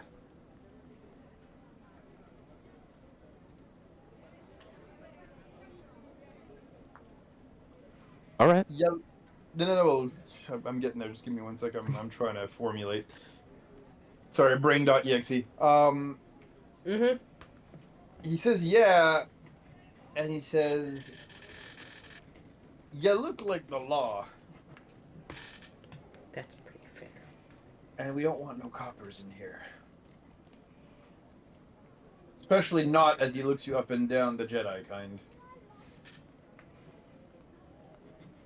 What about me looks like a Jedi? That's crazy. The belt hanging at your, the lightsaber hanging at your belt and the robes you're wearing? Yeah, the robes are showing, but I'm definitely not flaunting a lightsaber.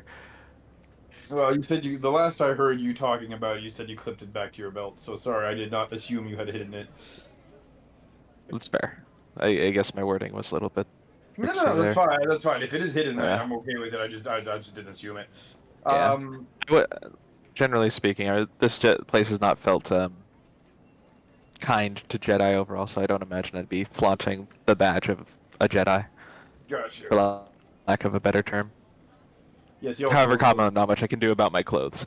However, he also rolled really, really hard his inside check, but yes. Yeah. But yeah, no, I all will that to really say, he's just like, yeah, no, we don't want no cops in here. Basically.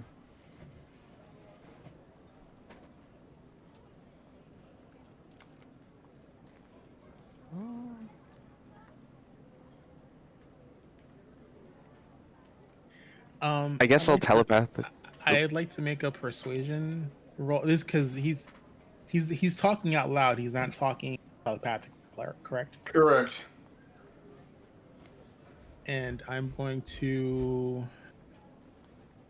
Can I which one do I have?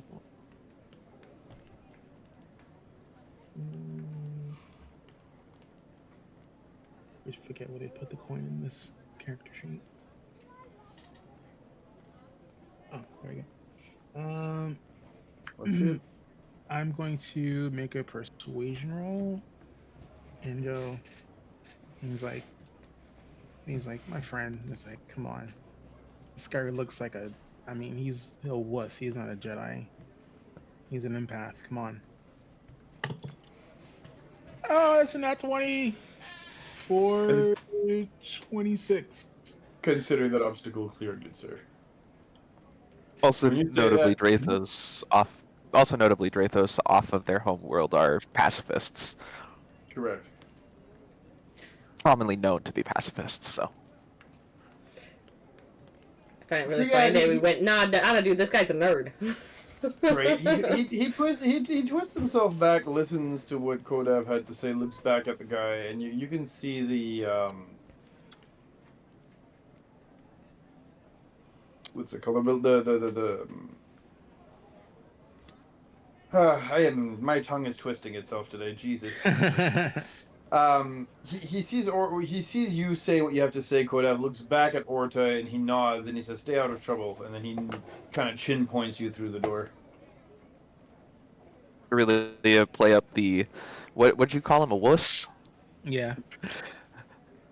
Does a small bow and heads through. And then he's gonna turns to Onley and he's like, "Can you believe the bouncer thought he was a Jedi?"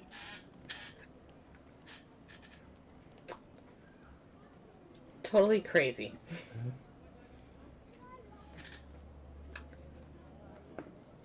And then you're just gonna It would make be way. that outlandish. I think it's more Right. crazy that he didn't think you were too. Right. You two look too Oh, much. no. You guys dress too alike. Oh no, I have much darker robes, and Kodav does not have a Jedi disposition. he's he's From very- where Onley's standing, you guys are both Jedis. Oh yeah, I mean, because you know us, but you have heard Kodav say very often that he's not a Jedi. Mm-hmm. From where Onley's standing, he's still a Jedi. And he's just gonna head towards the bar.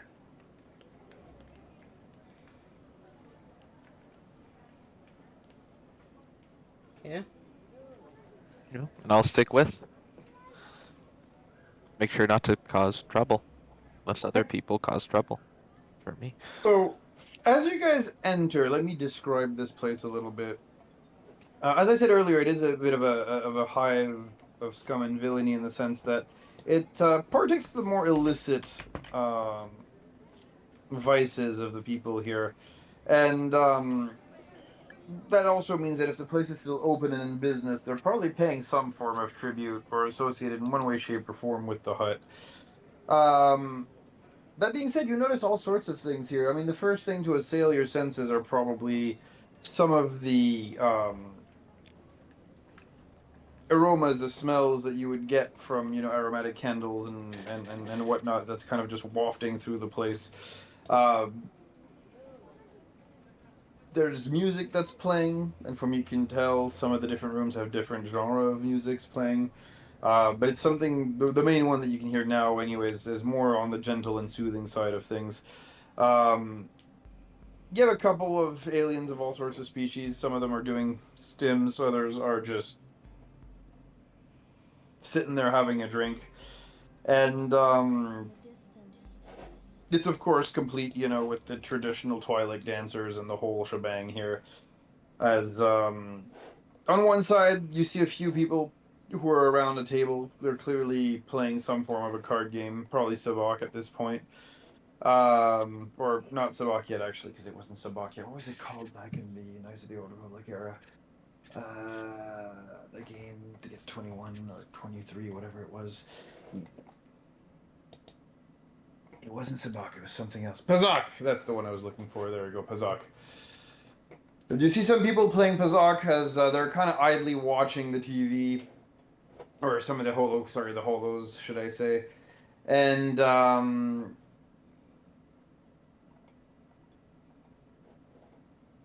yeah, paradoxically, at the other end of the room, you have other people who are eating, probably stuff that was brought in from the kitchen.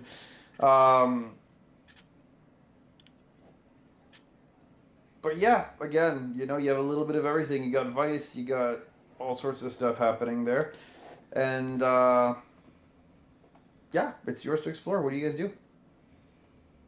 Were we given photos when on the data pad when we were given that Nope, just identification? Just names. No, No, just names. just names.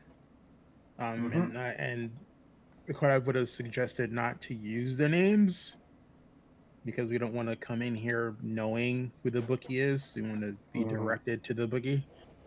Okay. But he's gonna go to the bar. Bartender's the epicenter of information in any bar or place of ill repute. And he's gonna pull up a seat and he's gonna look at the bartender and he goes, I heard from a couple Jawas that I'm looking to put some credits on a pod race. This is the place to come. They kind of look at you, then back to each other, then back to you.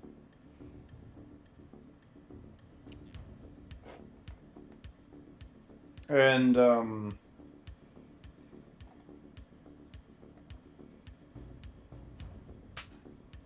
They don't even seem to be, what's the word?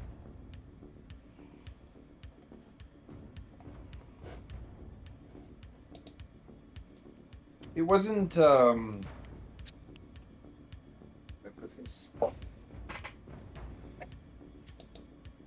They don't even really seem to be all that hyped, I guess you could say, for lack of a better term, by what you're saying. But one of them will look up at you and say, yeah, how much you got for it? Like, how much you willing to bet, to lay out on the line here? Depends on the odds. Got a list of racers? He nods and laughs and says, yeah, there's a few. Like, he's like looking to see where the list is. And it's not on the machines or anything right now, but the guy does pull out a personal holo terminal, flares it up, and you see some numbers and whatnot. Behind each of, I mean, next to each of the names of all the people competing. Is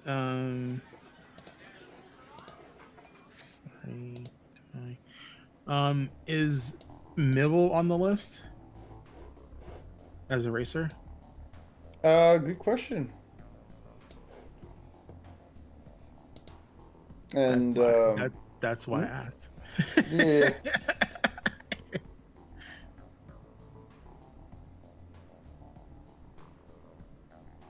And to that, the answer, after a while, when he comes back after checking, or well, not comes back, but gets back to you after checking. I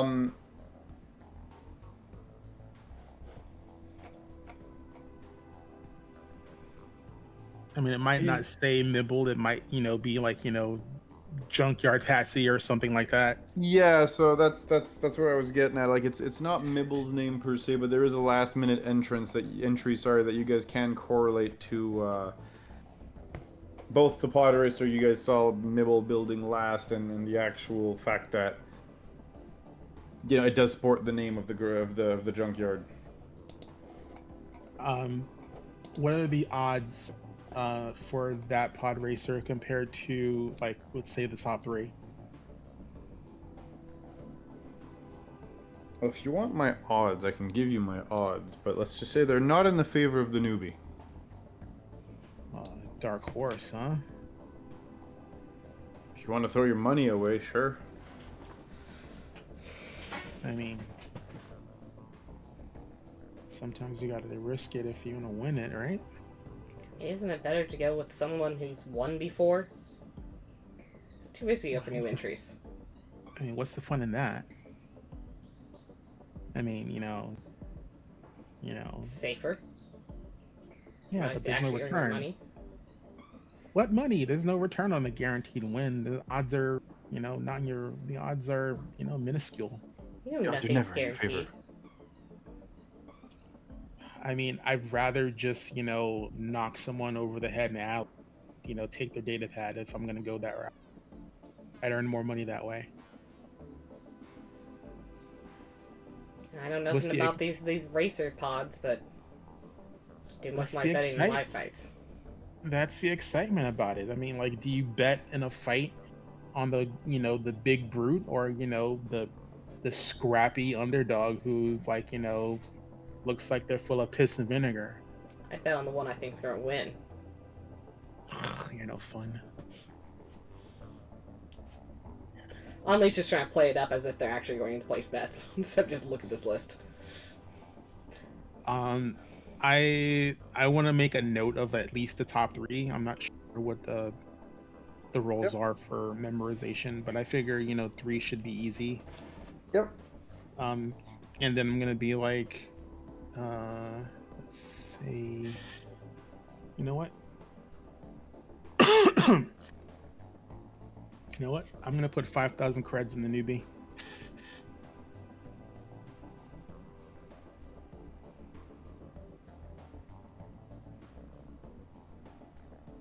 So, when they check those odds, real quick, can you give me a quick perception check? Okay. Because that'll just determine some of the answers here. Okay, let's see. It's 5. That's gonna be a dirty 20.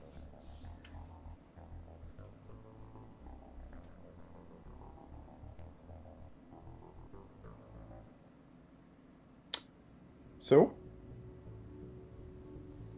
Hello? Oh, can Dirty you hear- 20. Ah, there we go. I thought my internet was Right. bugging out again. Okay. So dirty 20 you said, yeah? Yeah. Okay, excellent. So the dirty 20 will net you some form of information here. As you kind of, yes, get the top 3 names, but you also manage to sneak a look at the odds. And the odds are basically 15 to 1 against Mibbel right now.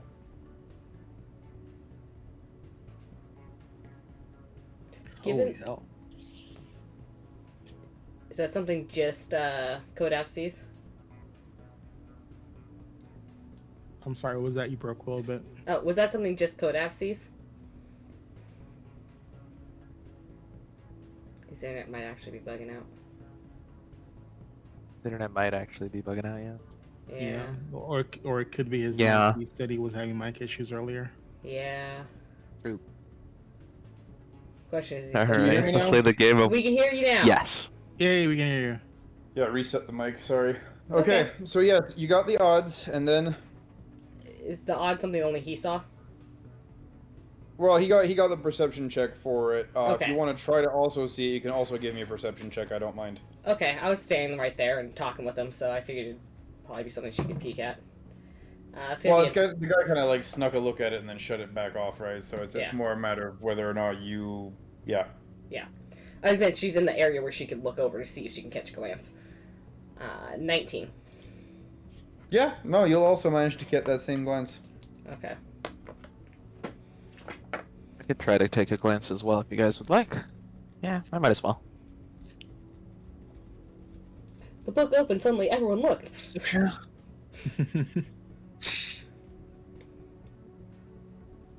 15. I don't think I catch many details. Not as much as the other two, but you do catch, at least the 3 names. So I have names to look out for as well. Yeah. Okay. Yeah, Kodav is like, 5,000 creds on newbie. They kind of like raise their eyebrows. I told you I wasn't gonna do a short bet. Come on, man. I mean, your investment's funeral, man. Guess that's why they call it betting, though. Yeah. He takes the money, and he gives you, what looks like almost like, like those carnival bracelets, or those hospital bracelets, basically. Yeah. Yeah, he gives you one of those. There's clearly a digital chip on it, and he says, "Watch for that. You lose it, somebody else can claim your bet. I'm not responsible." Gotcha. If you lose all your money here again, I'm not spotting you for meals again. Unless just trying to play up that this is a usual thing for him. I don't always lose. You mostly lose. You always go for the long shot. Every time. Because that's the best winning. It's not the best Well, way. winning is a strong word. It never pans out, and yet here we are. That's why we're here again. Yep, makes sense. And then the next time, you get a broken jaw, don't come crying to me to wire it shut.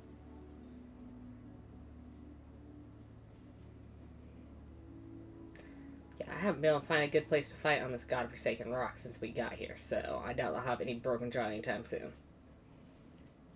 As you say that, you hear some yelling and some grunts, and you realize there's a small boxing ring, or at least boxing ring-sized ring, in one of the rooms of this place. And it seems people are yelling and taking bets on the fight, too. It's not just limited to, pod race in a couple of days.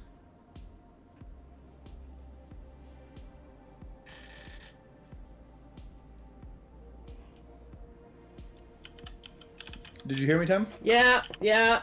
Only sees the thing she just walked into absolutely exhaustedly. they want some rest.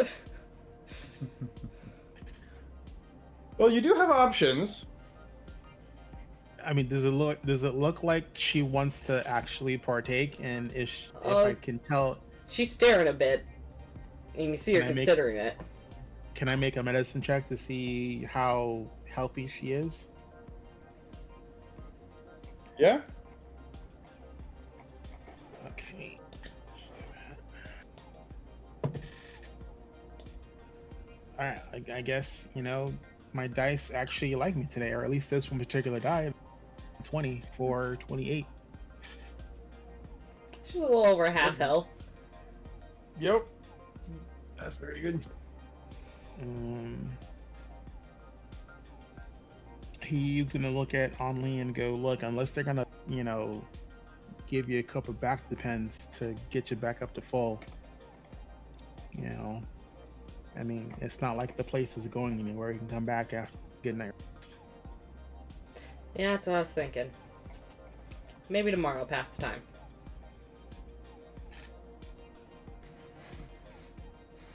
Okay.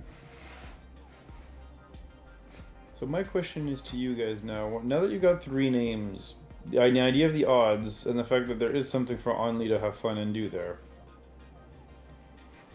Do you guys see if you can spend the night here? Do you guys go back to the cantina? Do you guys go back all the way into the desert? Like, where do you guys go for your R&R, for lack of a better term? I'm not gonna say it out loud, but I do not want to. That is the worst possible idea. You cut out. You didn't want to what? So I don't want to spend the night in this place. That's the worst possible idea.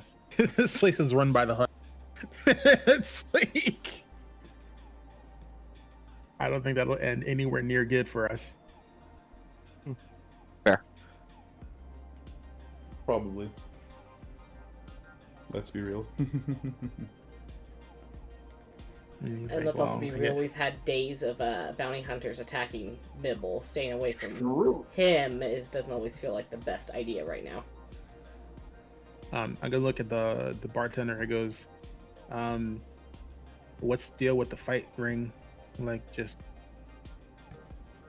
put your name in a hat and wait to get called?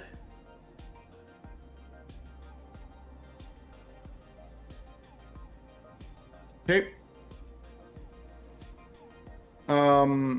So I understood you correctly. You're going back to Mibbel, yeah? Yeah. But, But I'm gonna ask the bartender about how to participate in the fight. And hello, Hallowed RPG. Thank you for raiding. Hey, welcome. Hey, guys. thank you for the raid. Welcome, raiders. So, here's the deal. You ask them how to participate, and they kind of look you up and down for a minute, He's and like, then "Not go, me, her." "Oh, I was about to say we would have hate to see your spine broken." They look back at Only up and down. Only, smaller side, would- but I- giant I- axe. I ain't gonna need to have you roll anything. They're gonna say, well, fights are barehanded, none of that weapon business in there. That's boring. Where's the fun in that? He grins when you say, where's the fun in that? And he just says, well, the fights are to the death or until one of you guys give up. There's no such thing as, technical knockouts here. Again, where's the fun in that? Like I said, it's to the death unless the other person gives up. Be surprised how good a bout of unarmed combat can go. How much fun it can be. Yep.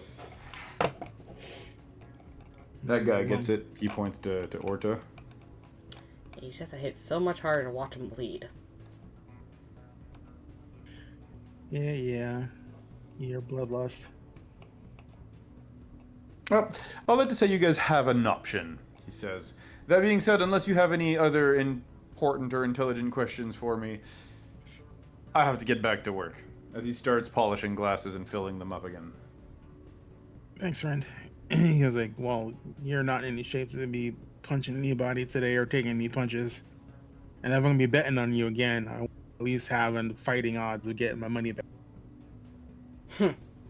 Oh, so it's okay when it's pod racing, but not in a fight ring. I know what she can do.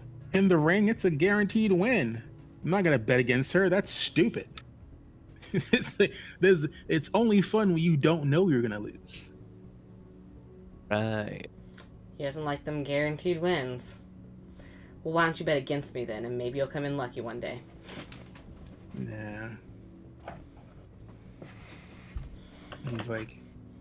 He's like, unless we can find a way to clone you, at least bet on the clone for at least a chance at a 50 split. Well, when you figure that out, let me know. Yeah, I'll well. make sure to stay the hell away from it. Yeah, it's just as we need an army of clones of you. I was about to say that. I need you both to do me a quick something for a sec here. Okay? While you're talking back and forth like that, I need both of you to give me dex saving throw, please. Why the decks? They're Where's the within my decks? aura, I'm assuming. No, sit low. Since they are within my aura, you'll get a plus 3 to your saving throw. It's gonna put me at a 19. Yeah, so 15 plus 3 is 18.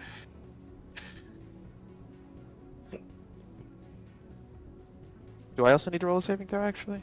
Since I'm near them? Yes, actually. Dexterity, you said? Yes, please. Okay. Oh, that's not a terrible roll. 17. Nice. Very nice. So we had 17, 18, and 19? Got it. I know, that's so funny. Funny.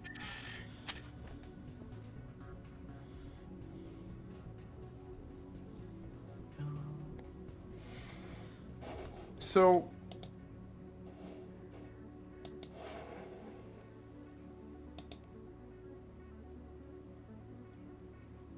you guys duck for cover. And not a moment too soon, because the room erupts over, no doubt, a disagreement over, one of the Twilight dancers or something. But again, blaster fire blows out as a few, maybe like 5 or 6 shots are fired, but the funky part of that story is 3 of them whiz right back. Well, whiz, it's light. Pass right by your heads, we'll call it that. When normal bullet terminology does not apply because these are beams made of light. But yeah, a few of them go. Right. A few of them do like zip right past your heads as, yeah, you guys managed to hit the deck fast enough to not get perforated, we'll call it that, and cauterized at the same time. But that being said, yeah, it seems like a bit of a fight is breaking out between some of the patrons. The bouncer is fairly quick to at least isolate one of them, grab them, and start dragging them towards the exit, but that still leaves you to contend with the other angry patrons. If they're not actively coming for us, I'm going to grab Anli by the arm and go, we don't need you getting hurt before you're fighting tomorrow, so let's go. Only will put on a bit of a show. It's mostly a show of being a little bit more aggressive and letting Kodav drag her out. He's like, if I'm gonna waste good money on you, be in good health. And we're gonna at least make our way to the door unless someone tries to stop us or, a bottle or something gets tossed at us. Okay, good. Cortez following with.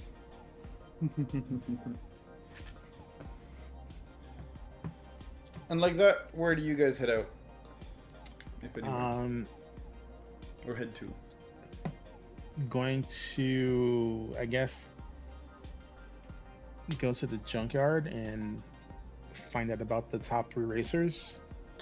See if the junkyard lady can at least let us know where we can find them to do some recon, or see if Mibbel can, hack the betting network and find some info out.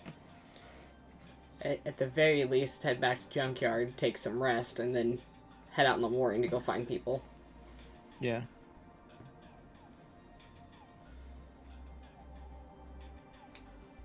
Seems about right. Seems fine by me. Junkyard. Junkyard.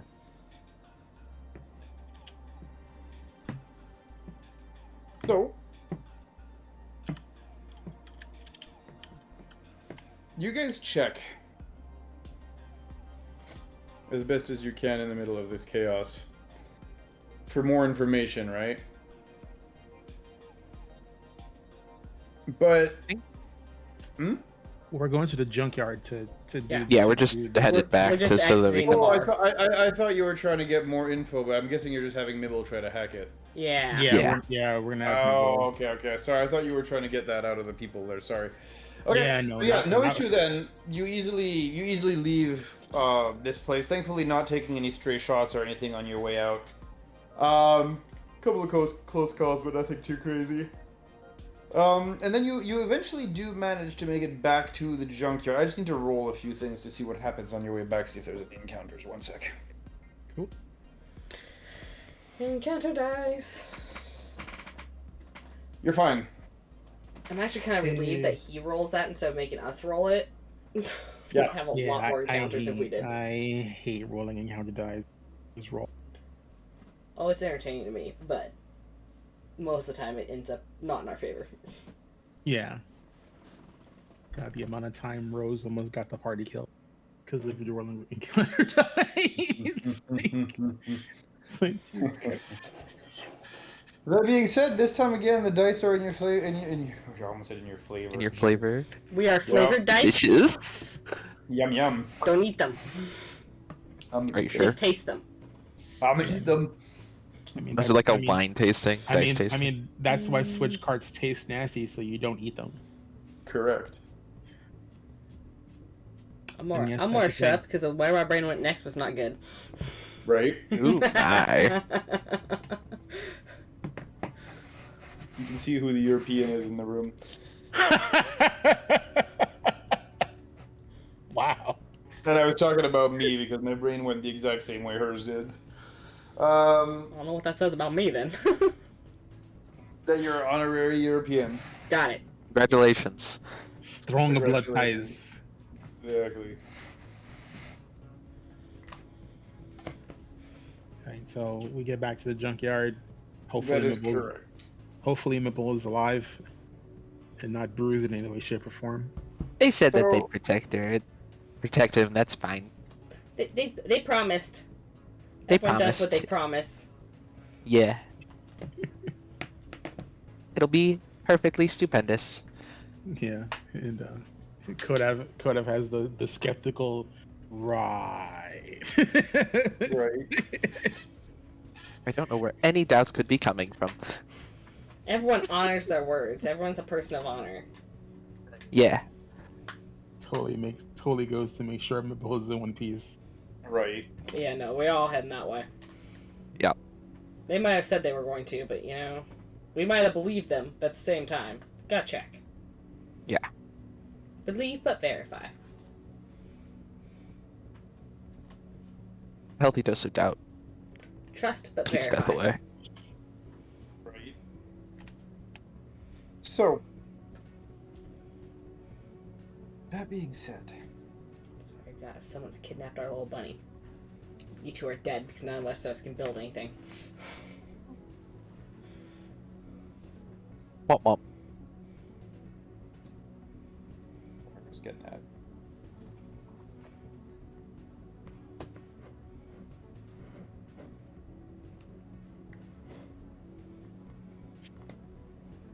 At this point,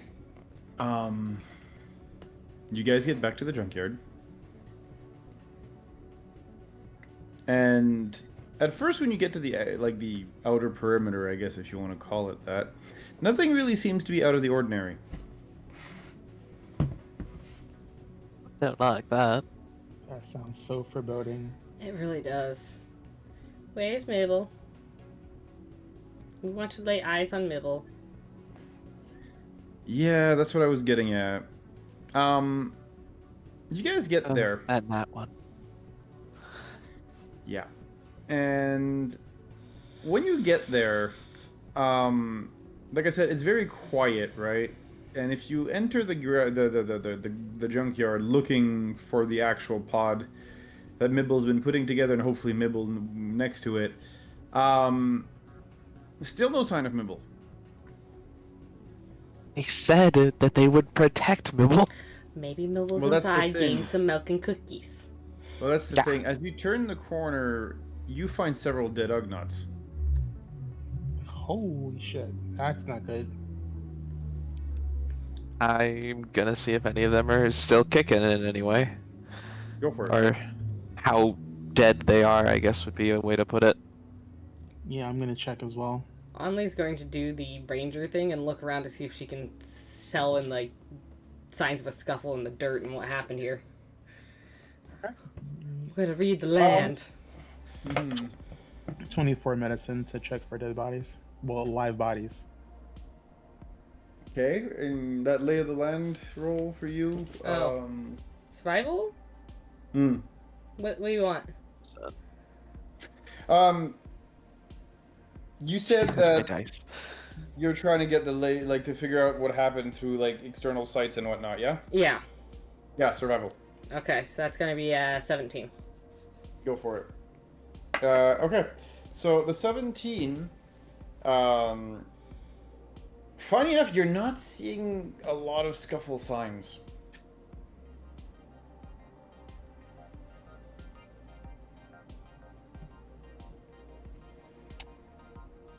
What you see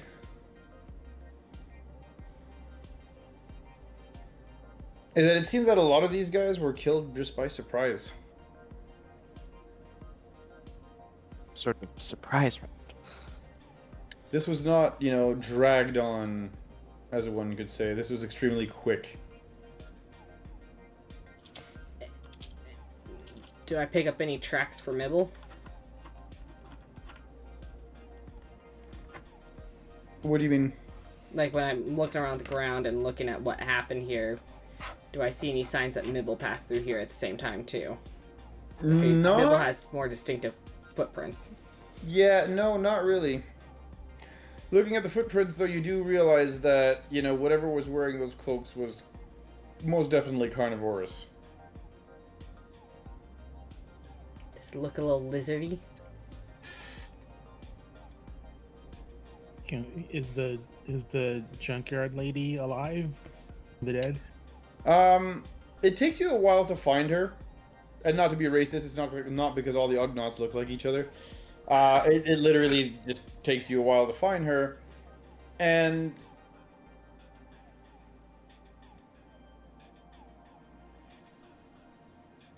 you do at this point, I guess I'm assuming eventually check inside the building and whatnot, and you see this one. How do I even describe this?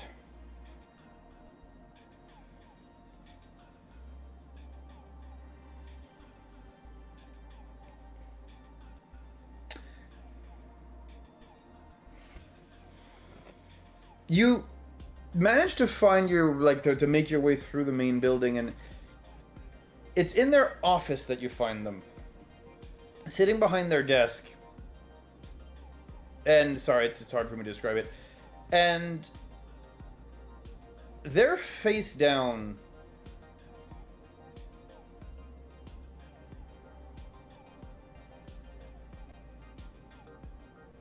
On their desk. Blood's pooling under their chair. I was gonna ask if there was a pool of blood. Sorry? I was gonna ask if there was a pool of blood. Yep. Blood pooling under their chair and where their face was. And they're not alone. As dead on the floor in this case, there's two more. And they're smaller, they look young.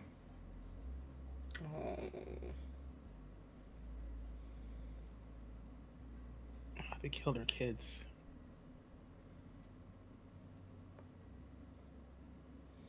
Oh. And I won't make you roll because again, I'm pretty sure your basic insight would be able to tell you this. Your base insight, but following your current the last conversation you had with Boadu, how do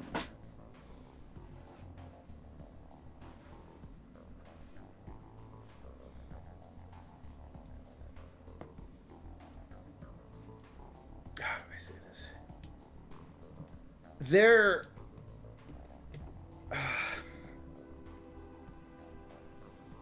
able to put two and two together that basically this is a message that was sent out. This was a help them and you and your entire family will be ended.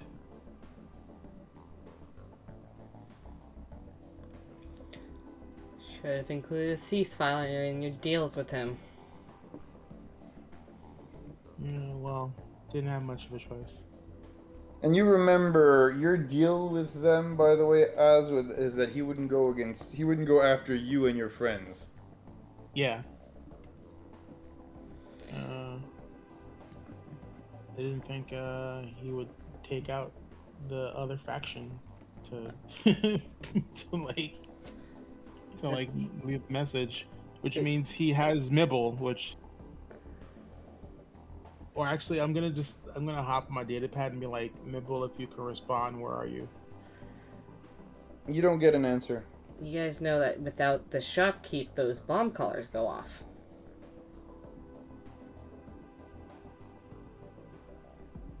Yep. It's on Mibbel and Orta, right? Mm-hmm. Yep.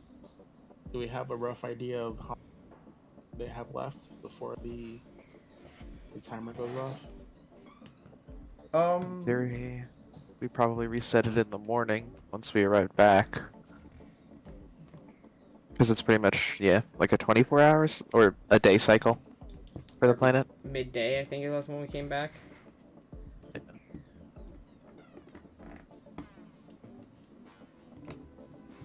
I might check her for a key or some sort of, access code or something to see if I can at least, pop the one off Orta.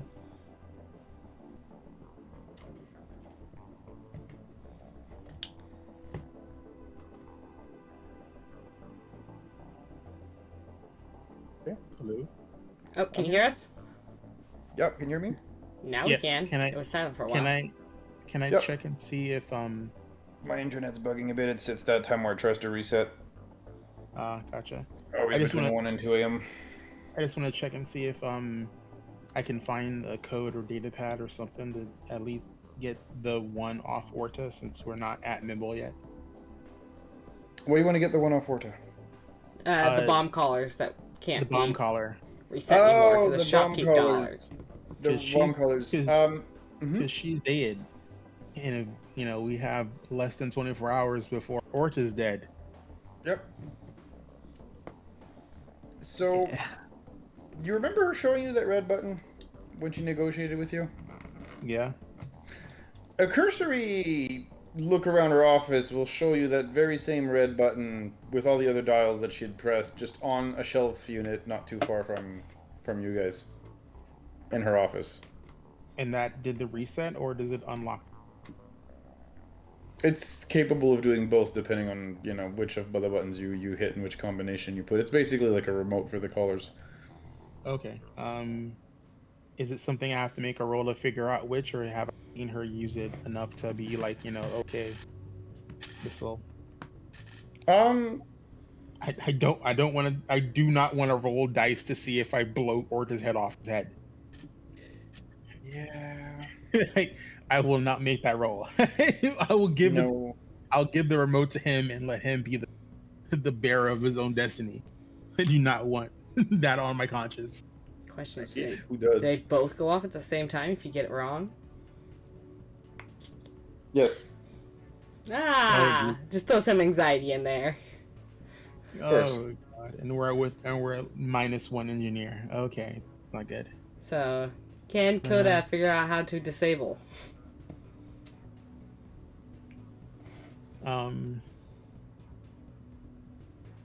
Does it at least have a countdown timer on it or something? Have a rough idea of how left to find Mibbel? You do, and it says about 10 hours, 43 minutes, and a few seconds. All right. So I'm gonna grab the remote. I'm not gonna press any buttons. I'm gonna stick it in my pouch or whatever, and I'm gonna ask Orta. I'm like, can Nixie track Mibbel? We entered the Discord call. Okay. While they're doing Uh, that, Only's Yep. just start gathering the bodies of this family and taking them outside and digging graves for all of them.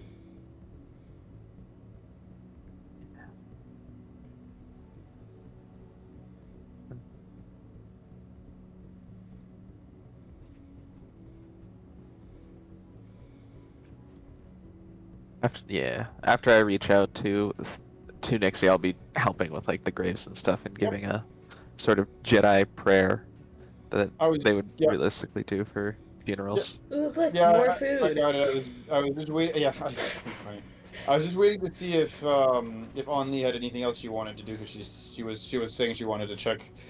Oh, I'm not checking the bodies. I'm just collecting the bodies and taking them outside to bury them unless someone For a stops me. funeral. I know Kodak Gotcha, was going gotcha. through the pockets looking for the neck collar thing, so she Controller, probably would have yeah. waited for Sure. that because she's not going to stop that search, but doesn't want to just leave these people here, especially the family in the Mhm. office.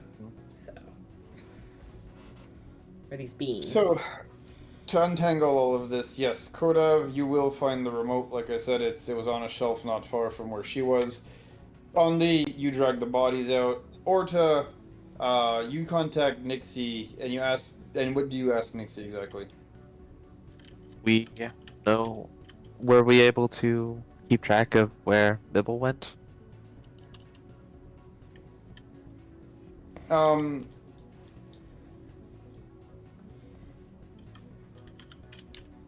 You get an answer that's a little confused. As the answer comes fairly quickly, and she says, we do not believe that individual ever merged with us. Unfortunately, we cannot simply tell its position. It is not part of the hive. It is not part of us.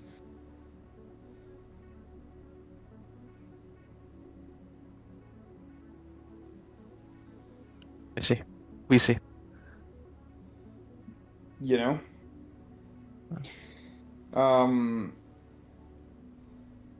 But yeah, no, Nixie basically doesn't know because Mibbel never was part of the hive mind, unfortunately. Yeah, I was Um, just thinking that since But we yeah, have traveled together and stuff. yeah. Do you ask her if she wants to take care of the bodies? Was that actually a thing? Or are you just gonna let the Only bury them? I was gonna help Only in burying them and then give them like a Okay. like a funeral prayer. Okay. Yeah, we can do something like that. Well, she's been Yeah. just piling them up in the backyard. So how do you organize them for your little ceremony here? Dig as well as I can. I mean, Only was Bury 'em digging as- graves Yeah. for each one, so... Yeah. Oh, okay, that works. Helping with the digging. If we want to expedite it, I'm sure there's some heavy machinery about to help out. Only's digging with a shovel Yeah. as kind of an atonement way, because it's our fault they died. Yeah. Well, you Orta guys, will at join least in. until she hears if you guys figured out where Mibbel was. Because if that became more urgent, she'd deal with that. But until then, she's digging these graves.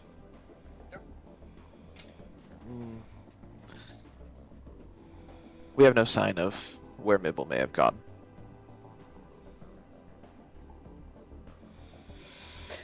Oh, that's going to be a problem. Was Mibbel's... What Mibbel building still in the junkyard, or did that disappear as well? No, that's still there and untouched. And unfinished, more than likely. Correct. But it does look mostly done. And it seems to be okay as it's hovering, and the engines do seem to be turned on.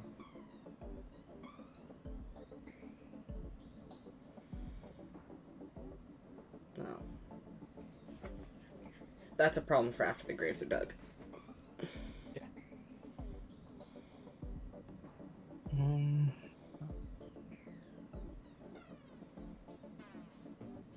Just one of you want to actually check inside that thing to see if Mibbel hid a message? They are sneaky like that. Yeah, if you do so, give me the roll. Perception, please. To whoever does it. Well, Helping dig, so. Yeah, I'm gonna I'm gonna cast guidance on myself and then search the pod racer and see if I can.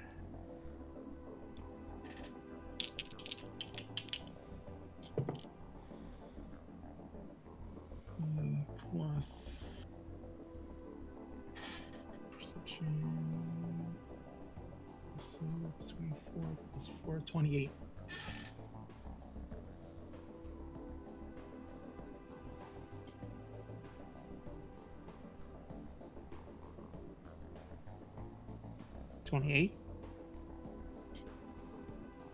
That's real nice. Unfortunately, you don't find Mibbel's datapad on this on this back end of this ship of this pod. But you do find something that seems to have escaped whoever did this because there's some scribbling in the paint.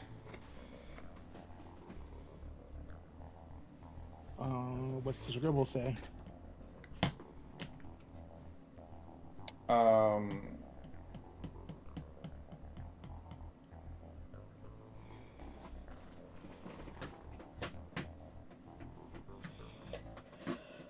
It says,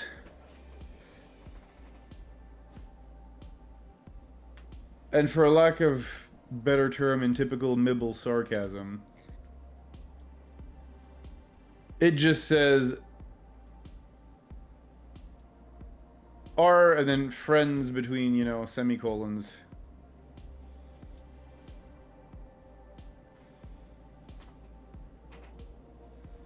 But it says what? Our friends. Are friends, but it's typical Mibbel sarcasm. Oh, so it's the name of the pod racer. No. It says our friends, and then the second line under it, it says same guys who blew up the ship.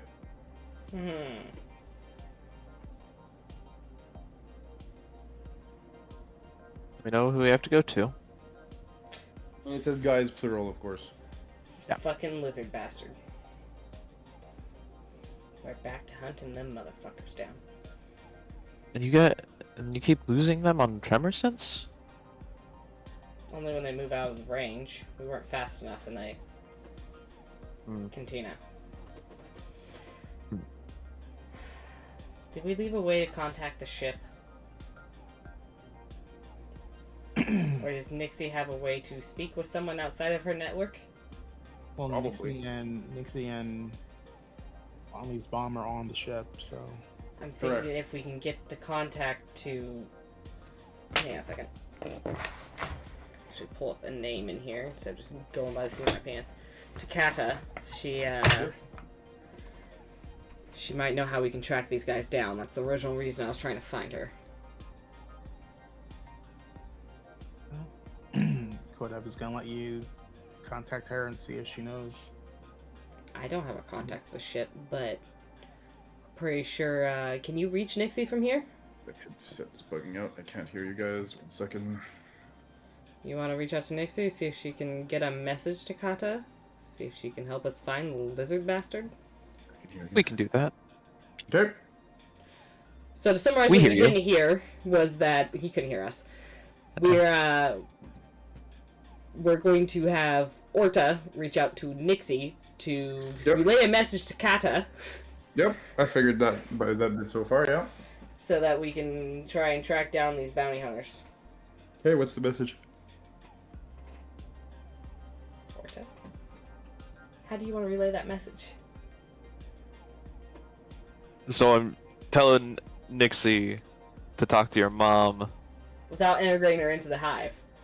without integrating her into the hive, and so that we can figure out who these bounty hunters are. See if she can help us locate the bounty hunters. Locate the bounty hunters. Up to you if we want to explain the situation with Mibbel. Your snack was stolen. I mean, Yeah, Nixie- I will. We will enter the Discord call and reach out to Nixie and be like, would we please go speak to the Togruta that is on the ship near our nest, so that we can figure out how to track down the lizards who just stole Mibbel.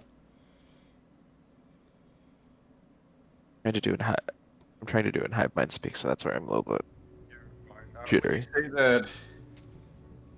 You hear their voice in your head, and they say, "Are we to understand they have stolen our snack?" We are. We are. That is why we needed to know where Mibbel may be. Hmm.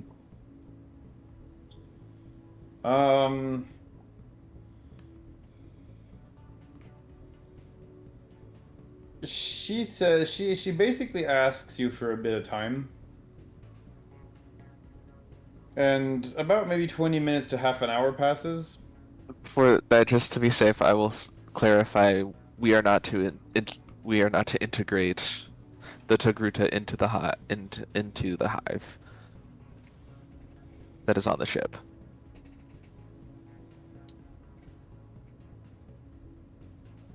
Yeah. Yeah, when you say that, yeah, you realize, like, you can tell just from your shared bond that she has no interest in doing that. Okay, perfect. Yeah. If I feel she has no interest, then I probably wouldn't feel the need to say it either. No, exactly.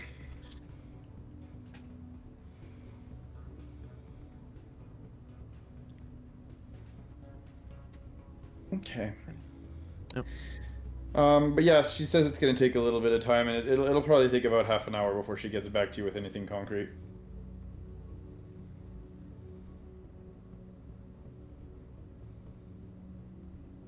It will take time, but I believe your mother and your mother are on the search. Every time that you call her Anli's mother, her eye twitches slightly. Right. I just don't remember her name. Kata. I genuinely. But it's fine, 'cause the Kata? character is quite funny. Her Yeah, eye just I feel twitches like a it little would be bit. something. I feel like Orta would say your mother. It's very in character, and it just get the eye twitch. She doesn't say anything, just... You can see the inward groan every time it's said.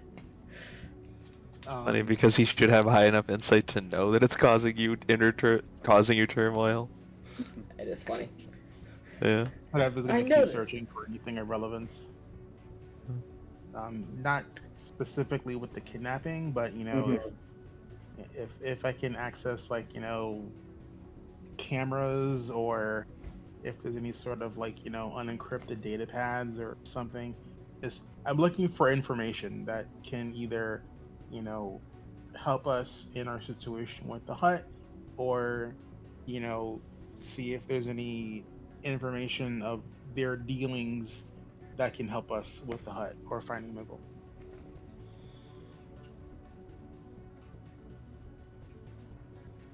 So,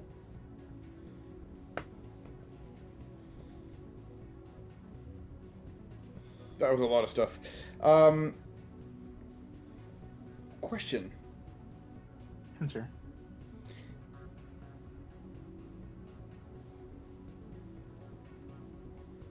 When you say you're checking for more stuff with Mibbel, you're checking how exactly? I'm looking for, like I said, data pads, notes, letters. That Mibbel made, or just in general? Mibbel, her, anything, access to a cam system. I'm trying to gather as much information as possible. Okay. You don't find anything lying around like that, but there is a computer system, a terminal in the actual main building. At that very desk that the leader of the junkyard was killed with her 2 kids, and you go to activate the device, and unfortunately, it seems to be locked. Like, password protected. Yeah. I'm gonna try family. Okay. Family. I'm only gonna try once because I don't want to risk data deletion.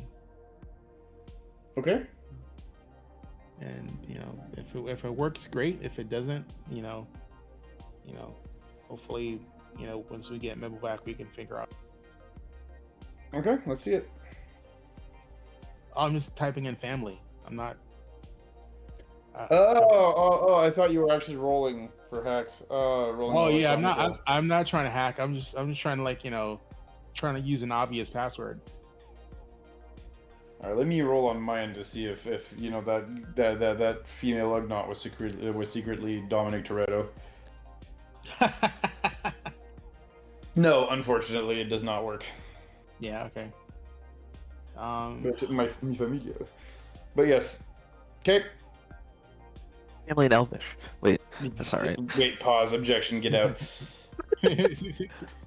But yeah, on that note, no, you're not able to access the cam system or any of that stuff through the computer, unfortunately. All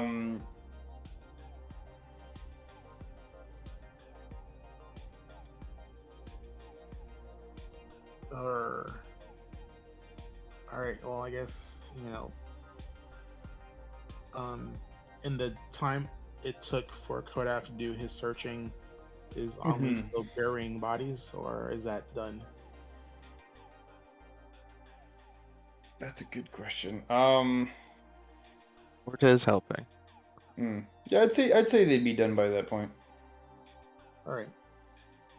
So basically, we're just waiting for Nixie to respond, and then I guess once Nixie responds, Or possibly reach out.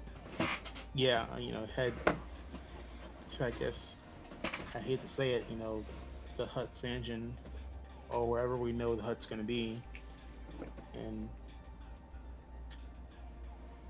infiltrate, I guess. Okay. Yeah, that or one of us has to figure out how to pilot this damn thing for the race and figure out how to finish it, which I doubt any of us will. Right. No offense, it's no. I got zero skills in anything tech. That's a lot of tech. Yeah. You do not want me in the cockpit of the racer. Bad things. Considering I broke the controls off of the weaponry in one of our ships, I don't think I'm the right person for that job either.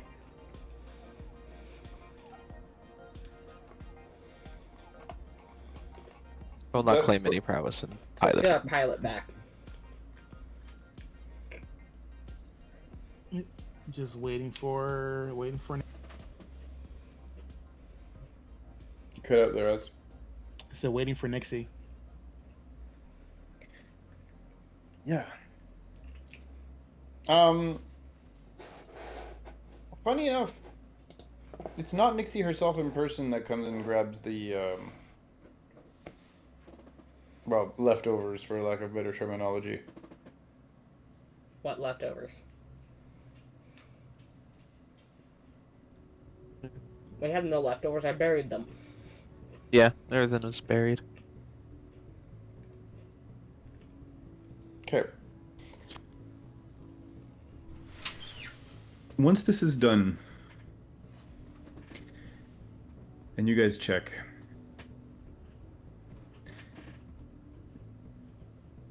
Nixie, again, does not show up in person. Like I said, she sends hive-minded thralls to come and pick up the dead bodies, right?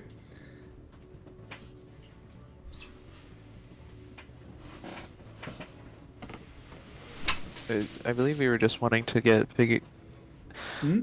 we were just wanting to see if Nixie would be able to track where Mibbel may have gone and where the Well, that's what Bounty I'm hunters. saying too. She doesn't show up in person, like I said. Yeah. Yeah. It's just the dead bodies are buried.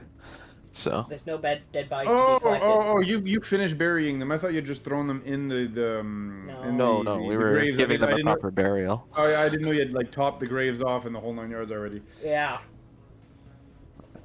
So no food for Nixie. Got it. They're on a new diet. True. Yeah, no force energy left. They're already dead. Wait,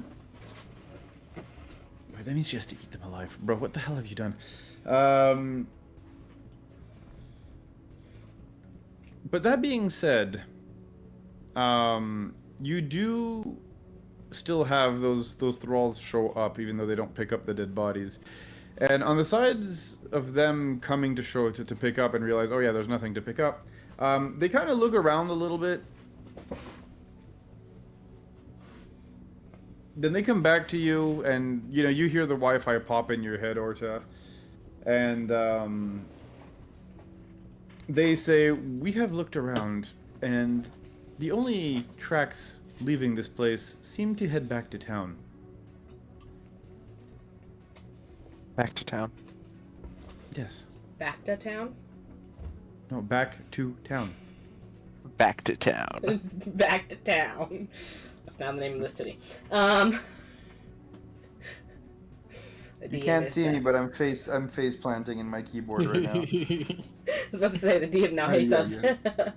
He will remember us. Alright, I need y'all to roll me a dex evasion. Let's go. I think we all need to make a charisma saving throw. No, Rocks fall, we die. Otherwise, we Dodge take the psychic rock board. damage. Don't worry, it was a DC of 30, you're fine. Anyway, Yeah. Juxus. I got it at 33, so Nat to 33, nice. I want your dice. Right? Anyway, jokes aside.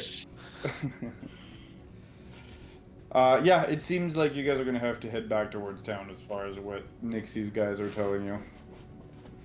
Can we use the thralls as bloodhounds? Basically. Yeah. We see. I'm asking that of Orta. Oh, that was in character, sorry. Yeah, because I can't talk to them because I don't have access to the hive mind. True. Can we use the will we be able to track them? This does not come from tracking, she says, or they say. This comes from a simple observation of the perimeter that shows no tracks coming in and out of this place other than the ones leading towards town. Were these tracks reptilian in nature? Can you show us these We are not tracks? sure. The sand moves a lot. It was a while before we got there. Please. Guess we would already know that, so I guess.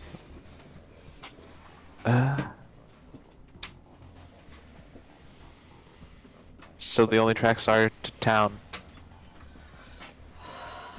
From this place, yes, it appears to be the case. I also did not notice any signs of a vehicle landing on repulsor fields and taking them away. As such, my logical conclusion is that they went straight to town. Somehow. Like, well, we need to follow them. Follow Should- them and locate them. Yeah. Was Nixie able to speak with Kata? Were we A able to little speak to Takata? Yeah, she can speak with Kata a little bit. Because that was our Nothing too original. crazy. That was our original request of her. Was her to Yes. inform Uh, Kata that we need help locating the bounty hunters. Yeah, have and Mibbel. the info they would have given you is quite simple. That if it is the same, creatures that managed to get the drop on her and have her tied up when you found her, I don't know if you remember that episode. You guys both got kidnapped by them as well. Twice. Yes. Yeah. But that one time that you got captured, you ended up in the ship.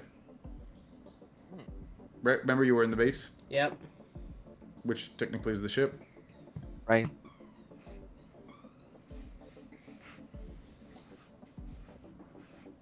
So we might have just headed past them? I mean, Quite possible. Or they went towards the ship. let's head that way, I guess. After all, there's quite there is the possibility that they don't know you guys have taken it over yet. Yeah, hell of a time getting in, that's for sure. No, we can get in. Mibbel changed the codes to Yeah. made Mibbel. the AI accept us as crew members. No, I was more thinking they show up with Mibbel in tow, kidnapped, and walk in there. They're going to have a hell of a time getting in the ship. Oh yeah. Mibbel's going to get in, and they're going to get toasted.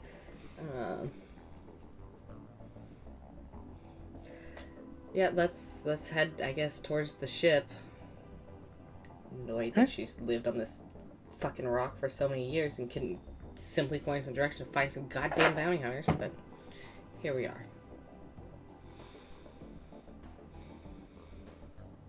Okay. So I think this is where we're gonna have to cut it off, unfortunately. Boo, As, but we need sleep. It is 11:20. And I have to work tomorrow morning. So we'll have to cut it here, as you guys will be heading out back towards the ship and seeing, what has happened here and whether or not they did bring Mibbel back to the ship or if something else has happened. Goddamn thing. But yeah, it seems like they did take Mibbel, and you'll have to figure out where Mibbel is now.